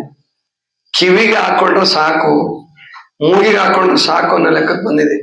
ಅಂದ್ರೆ ಬ್ರಿಟಿಷರು ಬಂದ್ಮೇಲೆ, ಮುಸಲ್ಮಾನರ ದಾಳಿ ಆದ್ಮೇಲೆ ಭಾರತ ತುಂಬಾ ದರಿದ್ರತೆಗಿಳಿತು. ಇವತ್ತಿಗೂ ನಿಮ್ಗೊಂದು ಸಾಕ್ಷಿ ಕೊಡ್ತೀನಿ. ಬಂಗಾರ ಎಷ್ಟಿತ್ತು, ಮತ್ತೆ ಬಂಗಾರವನ್ನು ತಯಾರು ಮಾಡ್ತಿದ್ರು. ಬರೀ ಭೂಮಿಲಿ ತೆಗೆಯೋ ಬಂಗಾರ ಅಲ್ಲ, ಬಂಗಾರವನ್ನು ಬಂಗಾರದ ರೀತಿಯನ್ನೆಲ್ಲ ತಯಾರು ಮಾಡ್ತಿದ್ರು. ಕೃತಕ ಅಲ್ಲ, ಶುದ್ಧ ಬಂಗಾರವನ್ನು ತಯಾರು ಮಾಡೋ ವಿದ್ಯೆ ಇತ್ತು ಭಾರತ ದೇಶದಲ್ಲಿ. ಈಗ ಮೈಸೂರು ದಸರಾದಲ್ಲಿ ಅಂಬಾರಿ ಇರುತ್ತಲ್ಪ, ಕೇಳಿದಿರ, ನೋಡಿದಿರಲ್ಲ? ಮೈಸೂರು ದಸರಾ ಇನ್ನೇನು ಸ್ವಲ್ಪ ದಿವಸದಲ್ಲಿ ಬರುತ್ತಲ್ಲ. ಅಂಬಾರಿ ನೋಡಿದಿರಲ್ಲ? ಎಷ್ಟು ಕೆಜಿ ಇದೆ ಗೊತ್ತಾ ಅದು? ಪರವಾಗಿಲ್ಲ, ಮಕ್ಕಳಿಗೂ ಗೊತ್ತಿದೆ. 750 ಕೆಜಿ. 750 ತೊಲೆ ಅಲ್ಲ, ಮತ್ತೆ 750 ಕೆಜಿ. ಹೆಂಗಿರ್ಬೇಕು ನೋಡಿ. ಒಬ್ಬ ಮೈಸೂರು ರಾಜರು ಸಣ್ಣವ್ರು ಹಂಗ್ ನೋಡ್ತಾ ಇದ್ರೆ, ವಿಜಯನಗರಕ್ಕೆ ಹೋಲ್ಸಿದ್ರೆ, ಕಲ್ಯಾಣ ರಾಜ್ಯಕ್ಕೆ ಹೋಲ್ಸಿದ್ರೆ, ಮತ್ತು ಪುಲಕೇಶಿಗೆ ಹೋಲ್ಸಿದ್ರೆ, ಅವ್ರೇನ್ ರಾಷ್ಟ್ರಕೂಟರು, ಚಾಲುಕ್ಯರು ಅವರೆಲ್ಲ ಆಡಳಿತ ನಡೆಸಿದ್ರಲ್ಲ, ಅವ್ರಿಗೆಲ್ಲ ಹೊಯ್ಸಳರಿಗೆ, ವಿಜಯನಗರಕ್ಕೆ ಹೋಲ್ಸಿದ್ರೆ ಮೈಸೂರು ಅರಸರು ತುಂಬಾ ಸಣ್ಣವರು. ಅಂದ್ರೆ ಸಾಮಂತ ರಾಜರವರು. ಅವ್ರ ಹತ್ರನೇ ಅಷ್ಟು ಬಂಗಾರ ಇರ್ಬೇಕಾದ್ರೆ ಅಂಬಾರಿ 750 ಕೆಜಿ ಅಂದ್ರೆ 7.5 ಕ್ವಿಂಟಲ್. ನಿಮಗೆ ಕಬ್ಬಣದ್ದು ಮಾಡ್ಸಕ್ಕಾಗಲ್ಲ ಇವಾಗ, ಕಬ್ಬಣ ಮಾಡ್ಸಕ್ಕೂ ಆಗಲ್ಲ. ಅಂದ್ರೆ ಎಂಥ ಸಮೃದ್ಧ ಇತ್ತು ಭಾರತ ದೇಶ ಅಲ್ಲ. ಬಂಗಾರ ತಟ್ಟೆ ಇಡ್ತಾಳೆ, ವಸಂತಕನಿಗೆ ಬೆಳ್ಳಿ ತಟ್ಟೆ ಇಡ್ತಾಳೆ. ಆಮೇಲೆ ಒಡತಿಯರ ಹಂಗೆ, ಯಾಕೆ ಅವ್ರಿಗೆ ಬಂಗಾರ ತಟ್ಟೆ ಇಡು ಶಿವಕಾಮಿನಿ ಅಂತ. ಇಲ್ಲ ಪರವಾಗಿಲ್ಲ, ನಾನು ಕಂಚಿನ ತಟ್ಟೆನ ತೊಳ್ಕೊಂಬಂದಿರ್ತ ಮಹಾದೇವಕ್ಕ, ಕಂಚಿನ ತಟ್ಟೆ ನೋಡು. ಏನು ಶಿವಕಾಮಿನಿ, ಎಂಥ ಪ್ರಮಾದ ಮಾಡಿದೀಯಾ? ಇಷ್ಟು ದಿವಸ ಹೇಳೇ ಇಲ್ವಲ್ಲ, ಕಂಚಿನ ತಟ್ಟೆ ಕೊಟ್ಟಿದೆಯಲ್ಲ ಒಡತಿಯರಿಗೆ. ಆವಾಗ ಮಹಾದೇವಕ್ಕೆ, ಪರವಾಗಿಲ್ಲ ರಾಜರೇ, ಯಾವ ತಟ್ಟೆಯಲ್ಲಿ ಉಂಡ್ರೂ ಹಸಿವು ಹಿಂಗುತ್ತದಲ್ಲ, ಆದ್ರಿಂದ ನಾನು ಕಂಚಿನ ಗಂಗಾಳ ತಟ್ಟೆ ಅಂದ್ರೆ ಗೊತ್ತಾಗ್ತಾ ಇಲ್ವ ನಮಗೆ? ತಾಟು ಅಂತಿರಲ್ಲ ನೀವು, ಗಂಗಾ, ನಾನು ಕಂಚಿನ ಗಂಗಾಳದಲ್ಲೇ ಊಟ ಮಾಡ್ತೀನಿ ಅಂತ ಮಹಾದೇವಕ್ಕ. ಆಯ್ತು, ಎಲ್ಲ ಎಡೆ ಮಾಡ್ತಾಳೆ. ಏನು ಅವನೇ ನಿಂತು ಅಡಿಗೆ ಮಾಡಿಸಿರ್ತಾನೆ. ಅವನೇ ನಿಂತು ಅನೇಕ ರೀತಿಯ ಸಿಹಿ ತಿನಿಸುಗಳು, ಖಾರದ ತಿನಿಸುಗಳು, ಆಮೇಲೆ ನೀವೇನು ಪಚಡಿ ಅಂತಿರಲ್ಲ, ಪಚಡಿ ಅಥವಾ ಬೀಸಂಬರಿಗೆ ಅಂತಿದ್ರ, ಕೋಸಂಬರಿ ಇದೆಲ್ಲ ಮಾಡಿಸಿರ್ತಾನೆ. ಎಲ್ಲದನ್ನು ರಾಜನಿಗೆ, ವಸಂತಕನಿಗೆ ನೀಡ್ತಾಳೆ. ಒಡತಿಯರಿಗೆ ಅಂತ ನೋಡ್ತಾ ನಿಂತ್ಕೊಂತಾಳೆ. ನೀಡು ಅಂತಾಳೆ. ಇಲ್ಲ ಬೇಡ, ನಾನು ಹಣ್ಣುಗಳನ್ನ ಅಷ್ಟೇ ತಗೊಳ್ತೀನಿ. ಯಾಕೆ ಮಹಾದೇವಿ ಅಂತೇಳಿ ಅವನು ಬೇಜಾರು ಮಾಡ್ಕೊಂತಾನೆ ರಾಜ. ಇಲ್ಲ ರಾಜರೇ, ನಾನು ವ್ರತ ಮಾಡ್ತಾ ಇದ್ದೀನಿ, ಗೊತ್ತಿದೆ ತಮಗೆ. ನೀವಿಲ್ಲಿ ಸಂತೋಷ ಪಡ್ಲಿಕ್ಕಾಗಿ ಬಂದಿದ್ದೀರಾ, ಆದ್ರಿಂದ ದಯವಿಟ್ಟು ನನಗೆ ಸ್ವಾತಂತ್ರ್ಯ ನೀಡ್ಬಿಡಿ ಆಹಾರದ ವಿಷಯದಲ್ಲಿ ಅಂತೇಳಿ ತಾನು ತಂದಂತಹ ಬಾಳೆಹಣ್ಣುಗಳು ಮತ್ತು ಪೇರಳ ಹಣ್ಣುಗಳು, ಹಲಸಿನ ಹಣ್ಣುಗಳನ್ನ ಎಡೆ ಮಾಡಿಕೊಂಡು ಮಹಾದೇವಿಕ ಊಟವನ್ನು ಶುರು ಮಾಡ್ತಾರೆ. ಎಲ್ಲರೂ ಊಟ ಪ್ರಾರಂಭ ಮಾಡ್ತಾರೆ. ಮಹಾದೇವಿ ಕೌಶಿಕನಿಗೆ ಬೇಜಾರಾದ್ರೂ ಕೂಡ ಸುಮ್ಮನೆ ಆಗ್ತಾನೆ, ಮತ್ತಿನ್ನೇನು ಮಾಡಕ್ ಬರಲ್ಲ. ಸರಿ, ಬೆಳಗಾಗಿ ಎದ್ದು ಪ್ರಯಾಣ ಮಾಡಿ ಬನವಾಸಿಯನ್ನು ಮುಟ್ತಾರೆ. ಬನವಾಸಿ ಅಲ್ಲಿ ವರದಾ ನದಿಯ ದಂಡೆಯಲ್ಲಿ ಆ ಕಡೆ ಅಂದ್ರೆ ಇವ್ರು ಈ ಕಡೆಯಿಂದ ಹೋಗಿರ್ತಾರೆ, ಇನ್ನೊಂದು ದಂಡೆಯಲ್ಲಿ ಆನೆಗಳ ಹಿಂಡನೆ ಬರ್ತಿರುತ್ತೆ. ಅಲ್ಲಿ ಆನೆಗಳನ್ನ ನೋಡಕ್ಕೆ, ಆನೆಗಳ ನೀರಾಟ ನೋಡೋದೇ ಮುಖ್ಯವಾದ ಗುರಿ ಇತ್ತು ಇವ್ರದ್ದು.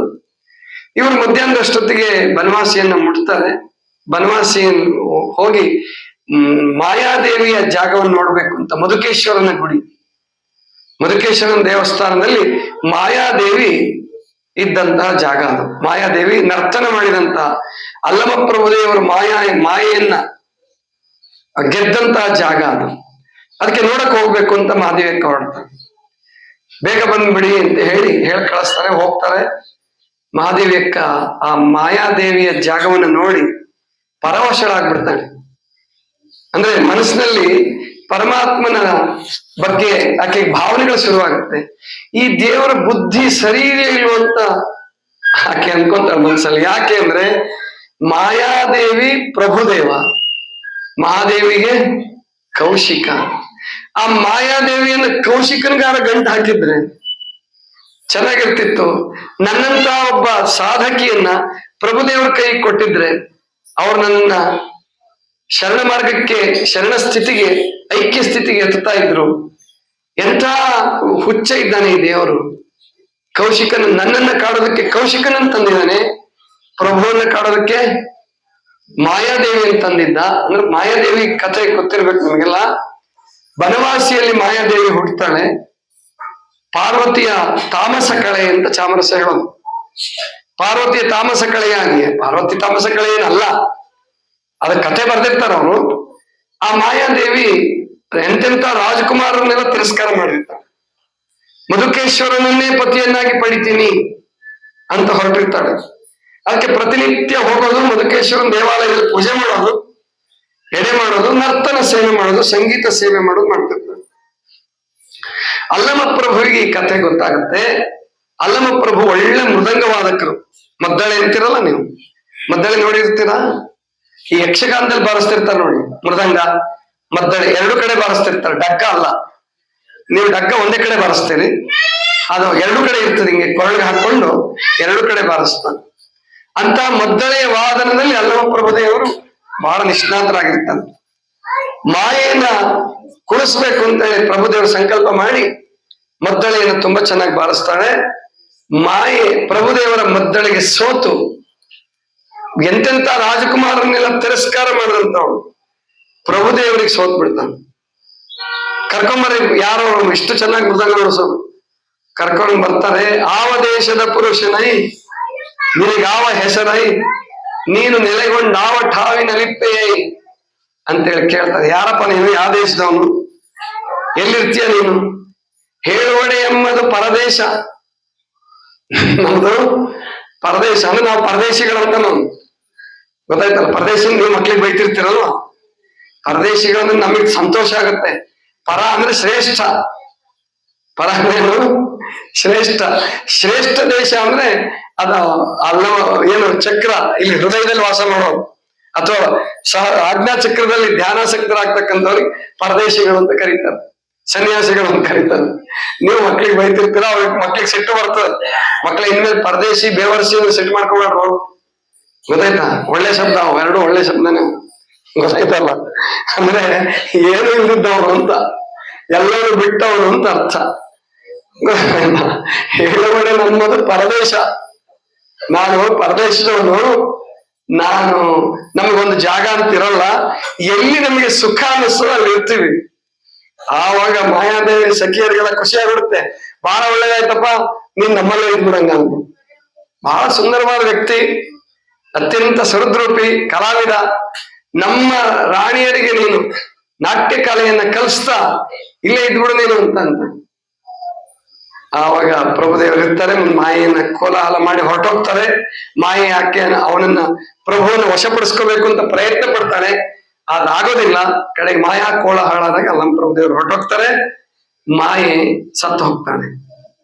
ಪ್ರಭುವಿನ ಚಿಂತೆಯಲ್ಲಿ, ಆ ಕಾಮ ವಿಕಾರದಲ್ಲಿ, ಆ ದುಃಖದಲ್ಲಿ ಆಕೆ ಸತ್ತು ಹೋಗ್ತಾಳೆ. ಅದನ್ನ ಮಹಾದೇವಿಯಕ್ಕೆ ನೆನೆಸ್ಕೊಂಡು ದೇವರು ಎಂತ ಹುಚ್ಚ, ಮಾಯಾದೇವಿನ ಕೌಶಿಕನಿಗಾದ್ರೆ ಕೊಟ್ಟು ನನ್ನನ್ನು ಅಲ್ಲಮ ಪ್ರಭು ಶಿಷ್ಯರನ್ನಾಗಿ ಮಾಡಿದ್ರೆ ಇಬ್ರು ಉದ್ಧಾರ ಆಗ್ತಿದ್ವಲ್ಲ. ಇಲ್ಲ ಇಲ್ಲ, ಆವಾಗ ಮನಸ್ಸು ಹೇಳ್ತದೆ ಹುಚ್ಚ, ಬುದ್ಧಿ ಕೆಟ್ಟಿರುತ್ತೆ ಅಂತ ಎಲ್ಲ. ಇಲ್ಲ ಇಲ್ಲ, ದೇವ್ರು ಬಹಳ ಜಾಣ, ದೇವ್ರು ಬಹಳ ಜಾಣ. ಯಾಕೆ ಅಂದ್ರೆ ಆ ನಕ್ಷತ್ರಗಳ ಹೊಳಪು ಕಾಣಬೇಕಾದ್ರೆ ಆಗಸದ ಕಪ್ಪಿನ ಹಿನ್ನೆಲೆ, ಆಗಸದ ಕಪ್ಪು ಬಣ್ಣದಲ್ಲಿ ನಕ್ಷತ್ರಗಳು ಹೊಳಿತಾವಲ್ಲ, ಆಗಸದ ಕಪ್ಪು ಆ ಛಾಯೆಯಲ್ಲಿ ಚಂದ್ರನ ಬೆಳದಿಂಗಳು ಮಿಂಚ್ತದಲ್ಲ, ಹಾಗೆ ಮಾಯಾದೇವಿಯ ಆ ತಾಮಸ ಕಳೆಯನ್ನ ಗೆದ್ದಿದ್ದಕ್ಕೆ, ಮಾಯಾದೇವಿಯ ಪರೀಕ್ಷೆಯಲ್ಲಿ ಅಲ್ಲಮ ಪ್ರಭುದೇವರು ಪಾರಾಗಿದ್ದಕ್ಕೆ ದೊಡ್ಡವರಾದರು ಅವರು. ಹಾಗೆ ನಾನು ಈ ಕೌಶಿಕನ ಕಾಮುಕತೆಗೆ ಸಿಕ್ಕಬಾರದು, ನಾನು ಗೆಲ್ಲಬೇಕು ಅಂತ ಹೇಳಿ ಆಕೆ ತಲ್ಲೀನಳಾಗಿ ಧ್ಯಾನಾಸಕ್ತಳಾಗಿದ್ದಾಳೆ. ಶಿವಕಾಮಿನಿ ಎಚ್ಚರಿಸ್ತಾಳೆ, ಒಡತಿ ಸಮಯ ಆಯ್ತು ಹೋಗೋಣ. ಆಯ್ತು ಹೋಗೋಣ ಅಂತ ಹೇಳಿ ಮಹಾದೇವಿ ಅಕ್ಕ ಹೋಗ್ತಾಳೆ. ಅವನು ಹೋಗ್ತಿದ್ದಂಗೆ ಇನ್ನು ಊಟ ಮುಗಿಸಿರ್ತಾನೆ ಈಗ ಕಾಯ ಗೊತ್ತು. ಆಮೇಲೆ ಅಲ್ಲಿ ಹೋಗ್ತಿದ್ದಂಗೆ ನದಿಗೆ ಹೋಗ್ತಾನೆ. ನದಿಗೆ ಹೋಗಿ ಸ್ನಾನ ಮಾಡಕ್ಕೆ ಅಂತ ಬಟ್ಟೆ ತಗೊಂಡು ಶಿವಕಾಮಿನಿಯನ್ನ ಕಣ್ಸನ್ನೆಲ್ಲಿ ಕರೆದು ಏನ್ ಬಹಳ ವೇಗವಾಗಿ ಖುಷಿಯಿಂದ ಹೋಗ್ಬಿಡ್ತಾನೆ. ಆ ಕೌಶಿಕ ಅಂತಾನೆ ವಸಂತಕನಿಗೆ, ವಸಂತಕ ಇವಳು ರಸಿಕಳಲ್ಲ ಅಂತ ಹೇಳೋದಕ್ಕೆ ಮನಸ್ಸು ಒಪ್ಪಲ್ಲ. ಎಂತ ರಸಪ್ರಜ್ಞೆ ಇದೆ ಇವಳಿಗೆ. ಪ್ರಕೃತಿಯನ್ನ ಕಂಡಾಗ ಮತ್ತು ಆ ಕಾಡನ್ನ ನೋಡುವಾಗ ಅಥವಾ ನದಿಗೆ ಹೋಗುವಾಗ ನೋಡು ಎಂತ ಜಿಂಕೆಯ ವೇಗದಲ್ಲಿ ಹೋಗ್ಬಿಟ್ಲಲ್ಲ, ನನಗೆ ಯಾಕೆ ಒಲಿಯಲ್ಲ. ಆವಾಗ ವಸಂತಕ್ಕ ಅಂತಾನೆ, ತಮಾಷೆ ಮಾಡ್ತಾನೆ, ಹೌದು ಮಹಾರಾಜರೇ, ಹಸು ಗಾರ್ಧಬ ಹೇಳಿತ್ತಂತೆ ಎಲ್ಲರೂ ಹಸುವಿನ ಹಾಲೆ ಕುಡಿತಾರೆ, ನನ್ನ ಹಾಲೆ ಹಾಕಿ ಕುಡಿಯಲ್ಲ ಅಂತ ಕೇಳ್ದಂಗ ಆಯ್ತು ಅಂತ. ಗಾರ್ಧಬ ಅಂದ್ರೆ ಗೊತ್ತಾಯ್ತು ನಿಮಗೆ? ಕತ್ತೆ. ಗಾರ್ಧಬ ಅಂದ್ರೆ ಕತ್ತೆ. ಕತ್ತೆ ಹೇಳ್ತಂತೆ ಎಲ್ಲ ಹಸುವಿನ ಹಾಲೆ ಕುಡಿತಾರೆ, ನನ್ನ ಹಾಲೆ ಹಾಕಿ ಕುಡಿಯಲ್ಲ ಅಂತ ಕತ್ತೆ ಚಿಂತೆ ಮಾಡ್ತಂತೆ. ಮಹಾರಾಜರೇ, ಇದೇನು ಗದಾಪ್ರಹಾರ ನನ್ನ ಮೇಲೆ, ನನಗೆ ಅಂತ ಇದೆಯಾ ಅಂತೇಳಿ ಒಂದು ಕಲ್ಲು ನೋಡಿದ್ದಾನೆ, ತಪ್ಪಿಸ್ಕೊಂಡು ವಸಂತಕ ಹೇಳ್ತಾನೆ. ಆಮೇಲೆ ಇಲ್ಲಯ್ಯ, ಅಲ್ಲಪ್ಪ, ಆ ಚನ್ನಮಲ್ಲಿಕಾರ್ಜುನ, ಅನಿಷ್ಟ ಚನ್ನಮಲ್ಲಿಕಾರ್ಜುನ ಅಂತ ನಾವು, ಆ ಅನಿಷ್ಟ ಚನ್ನಮಲ್ಲಿಕಾರ್ಜುನ ಬಗ್ಗೆ ಎಂಥ ಏನ್ ಚೆನ್ನಾಗಿ ಬರೀತಾಳು, ಎಷ್ಟು ಅದ್ಭುತವಾಗಿ ಬರೀತಾಳೆ. ನನ್ನ ಬಗ್ಗೆ ಯಾಕೆ ಬರಿಬಾರದು? ಹೌದು ರಾಜರೇ, ಕೋಗಿಲೆಯ ಬಗ್ಗೆ ಯಾರಾದ್ರೂ ಕವಿತೆ ರಚನೆ ಮಾಡ್ತಾರೆ, ಕಾಗೆ ಬಗ್ಗೆ ಯಾರಾದ್ರೂ ಕವಿತೆ ರಚನೆ ಮಾಡ್ತಾರೆ. ಕೋಗಿಲೆ ಬಗ್ಗೆ ಯಾರು ಬೇಕಾದ್ರೂ ಹೇಳ್ತಾರೆ, ಯಾರು ಬೇಕಾದ್ರೂ ಹೊಗಳ್ತಾರೆ, ಕಾಗೆ ಬಗ್ಗೆ ಯಾರು ಹೊರ್ತಾರೆ ಅಂತ. ಆವಾಗ ನೋಡಯ್ಯ, ಬರೀ ಇದರಲ್ಲೇ ನೀನ್ ಕಾಲ ಕಳಿಬೇಡ, ಅವಳನ್ನ ಒಪ್ಪಿಸ್ಕೊಳ್ಬೇಕು, ನೀನು ಅವಳನ್ನ ಒಪ್ಪಿಸ್ಬೇಕು ಹೇಗಾದ್ರೂ ಮಾಡಿ ಅಂತಾನೆ. ಇವಳು ನದಿಗೆ ಹೋಗಿ ಆ ನದಿಯಲ್ಲಿ ಈಜಾಡ್ತಾ ಇದ್ದಾಳೆ ಮಹಾದೇವಿ ಅಕ್ಕ. ಈಜೆಲ್ಲ ಮುಗಿದು ಹೂಗಳನ್ನೆಲ್ಲ ಪೇರಿಸ್ಕೋಬೇಕು ಅನ್ನೋ ನದಿಯಲ್ಲಿ ಇನ್ನೂ ಇದಾರೆ, ಇಬ್ರು ಕೂತಿದ್ದಾರೆ. ಕೂತ್ಕೊಂಡ್ರೆ ಮಹಾದೇವಿ ಅಕ್ಕನಿಗೆ ಶಿವಕಾಮಿನಿ ಆ ಇದ್ರದ್ದು ಪಟ್ಟೆ, ಅಡಿಕೆ ಪಟ್ಟೆಯಲ್ಲಿ ಕಟ್ಟಿದ್ರಲ್ಲ ಏನು ಉಂಡಿ ಸಿಹಿ ತಿನಿಸುಗಳು, ಅದನ್ನ ಕೊಡ್ತಾಳೆ. ಏನು ಶಿವಕಾಮಿನಿ ಇದು ಅಂತ. ಇದು ಲಿಂಗಮ್ಮ ತಾಯಿ ಕೊಟ್ಟಿರ್ತಕ್ಕಂಥ ಉಂಡಿ. ಹೌದಾ, ತಾಯಿ ಕೊಟ್ಲ? ಮಹಾದೇವಿ ಅಕ್ಕನಿಗೆ ಒಂದು ಕ್ಷಣ ತಾಯಿಯ ನೆನಪಾಗಿ ಕಣ್ಣೆಲ್ಲ ನೀರಿಂದ ತುಂಬಿಕೊಳ್ಳುತ್ತೆ. ಆ ಉಂಡಿಯ ಮೇಲೆ ಕಣ್ಣಿನ ನೀರಿನ ಧಾರೆ 2 ಹನಿಗಳು ಬೀಳುತ್ತೆ. ತಕ್ಷಣನೇ ಎಚ್ಚೆತ್ಕೊಂತಾಳೆ, ಅಯ್ಯೋ ಇದು ಮೋಹಪಾಶನೆ ಅಲ್ವಾ? ಹೌದು, ಆಕೆ ಅದು ತಾಯಿಯ ಕರುಳು. ಆದ್ರೆ ನಾನು ಹೊರಟಿರೋದು ತಾಯಿಯನ್ನು ಕಾಣೋದಕ್ಕಲ್ಲ, ಜಗತ್ತಿಗೆಲ್ಲ ತಂದೆ ತಾಯಿಯಾಗಿರ್ತಕ್ಕಂಥ ಚನ್ನಮಲ್ಲಿಕಾರ್ಜುನ ಕಾಣಕ್ಕೆ ಹೊರಟಾಗ ಈ ತಾಯಿಯ ಮೋಹಕ್ಕೆ ನಾನು ಬೀಳಬಾರದು ಅಂತ ಹೇಳಿ ಆ ಉಂಡಿಯನ್ನು ಒಂದೊಂದೇ ಕೈಯಲ್ಲಿ ಹಿಂಗೆ ಪುಡಿ ಮಾಡಿ, ಅಲ್ಲಿ ಮೀನುಗಳೆಲ್ಲ ಬಂದಿರ್ತಾವ ಕಾಲತ್ರ, ಅವಕ್ಕೆ ಹಾಕಕ್ ಶುರು ಮಾಡ್ಬಿಡ್ತಾವ. ಶಿವಕಾಮಿನಿಂದ ಏನು ಹೊಡ್ತಿ ಇದು, ಹಿಂಗ್ ಮಾಡ್ತಾ ಇದ್ದೀರಲ್ಲ, ಎಷ್ಟು ನಿರ್ದಯವಾಗಿ ನಡ್ಕೊಂತಾ ಇದ್ದೀರಾ? ಹೌದು ಶಿವಕಾಮಿನಿ, ನಾನು ನನ್ನ ಗಂಡನನ್ನು ಒಲಿಸ್ಬೇಕಾದ್ರೆ, ಜಗದಾದಿ ಚೆಲುವನನ್ನ ಒಲಿಸ್ಬೇಕಾದ್ರೆ ನಾನು ನಿರ್ಮೋಹತ್ವವನ್ನು ಅಳವಡಿಸ್ಕೊಳ್ಳೇಬೇಕು. ಈ ಮೀನುಗಳು, ಈ ಜಲಚರಗಳು ಅವಳ ಮಕ್ಕಳೇ ಅಲ್ವಾ? ಈ ನನ್ನ ತಾಯಿ ಮಾಡಿದಂತಹ ಈ ತಿನಿಸೆಲ್ಲ ಅವ್ರು ತಿನ್ಲಿ ಅಂತ ತಿಳ್ಕೊಂಡು ಎಲ್ಲವನ್ನು ಅವಕ್ಕೆ ಹಾಕಿ ಆಕೆ ನಿಸ್ಪೃಹಳಾಗ್ಬಿಡ್ತಾಳೆ. ಕೊನೆಗೆ ಎದ್ದು ಬಂದು ಸ್ನಾನ ಮಾಡ್ಕೊಂಡು ಮುಗಿಸ್ಕೊಂಡು ಬಂದು ಪೂಜೆ ಮಾಡ್ತಾಳೆ. ಸಂತೋಷವಾಗಿ ಪೂಜೆ ಮಾಡ್ತಾಳೆ. ಆ ಪೂಜೆ ಮಾಡ್ಬೇಕಾದ್ರೆ ಒಂದು ವಚನ, ಬಹಳ ಅದ್ಭುತವಾದ ವಚನ ಅದು.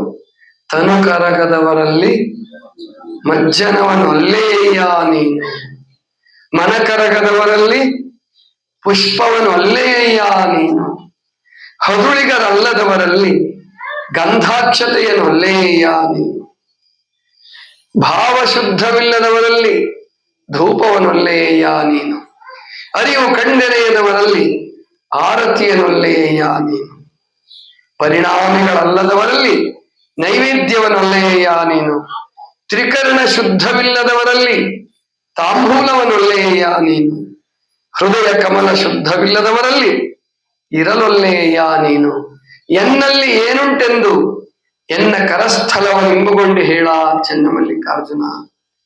ಹಾಡ್ತಾಳೆ. ಸಂತೋಷ ಅಂದ್ರೆ ಆ ತಲ್ಲೀನ ಆಗ್ಬಿಡ್ತಾಳೆ. ಕೌಶಿಕ ವಸಂತಕ ದೂರದಲ್ಲಿ ಕೂತು ಏನ್ ಚೆನ್ನಾಗ್ ಆಡ್ತಾಳೋ, ಈಗ ಹೋಗಿ ನಾನೇ ನಿನ್ನ ಚೆನ್ನಮಲ್ಲಿಕಾರ್ಜುನ ಅಂತ ಹೇಳ್ಬಿಡ್ಲಾ?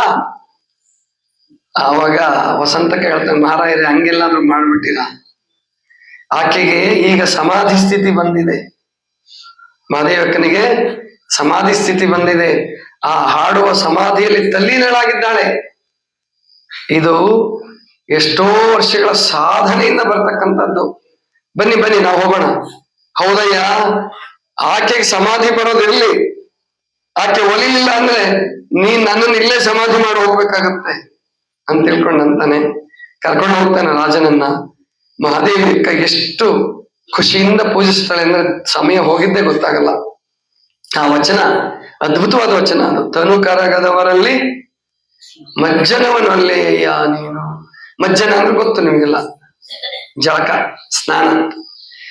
ನೀವು ಮಾಡಿದ್ರೆ ಜಳಕ, ಲಿಂಗಕ್ಕೆ ಮಾಡಿಸಿದ್ರೆ ಮಜ್ಜನ.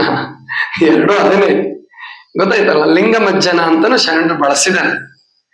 ಆ ಮಜ್ಜನಕ್ಕೆ ಎರಿಬೇಕಾದ್ರೆ ಬರೀ ನೀರು ಹಾಕಿದ್ರೆ ಉಪಯೋಗ ಇಲ್ಲ, ಅದೇನು ಅಗತ್ಯ ಇಲ್ಲ. ಸಿದ್ದರಾಮೇಶ್ವರರು ಹೇಳ್ತಾರೆ, ಅವನಿಗೆ ಸ್ನಾನ ಮಾಡ್ಸಕ್ ಅವನೇನು ಬಿಸಿಲಿಂದ ಬಳಲಿದಾನೆ?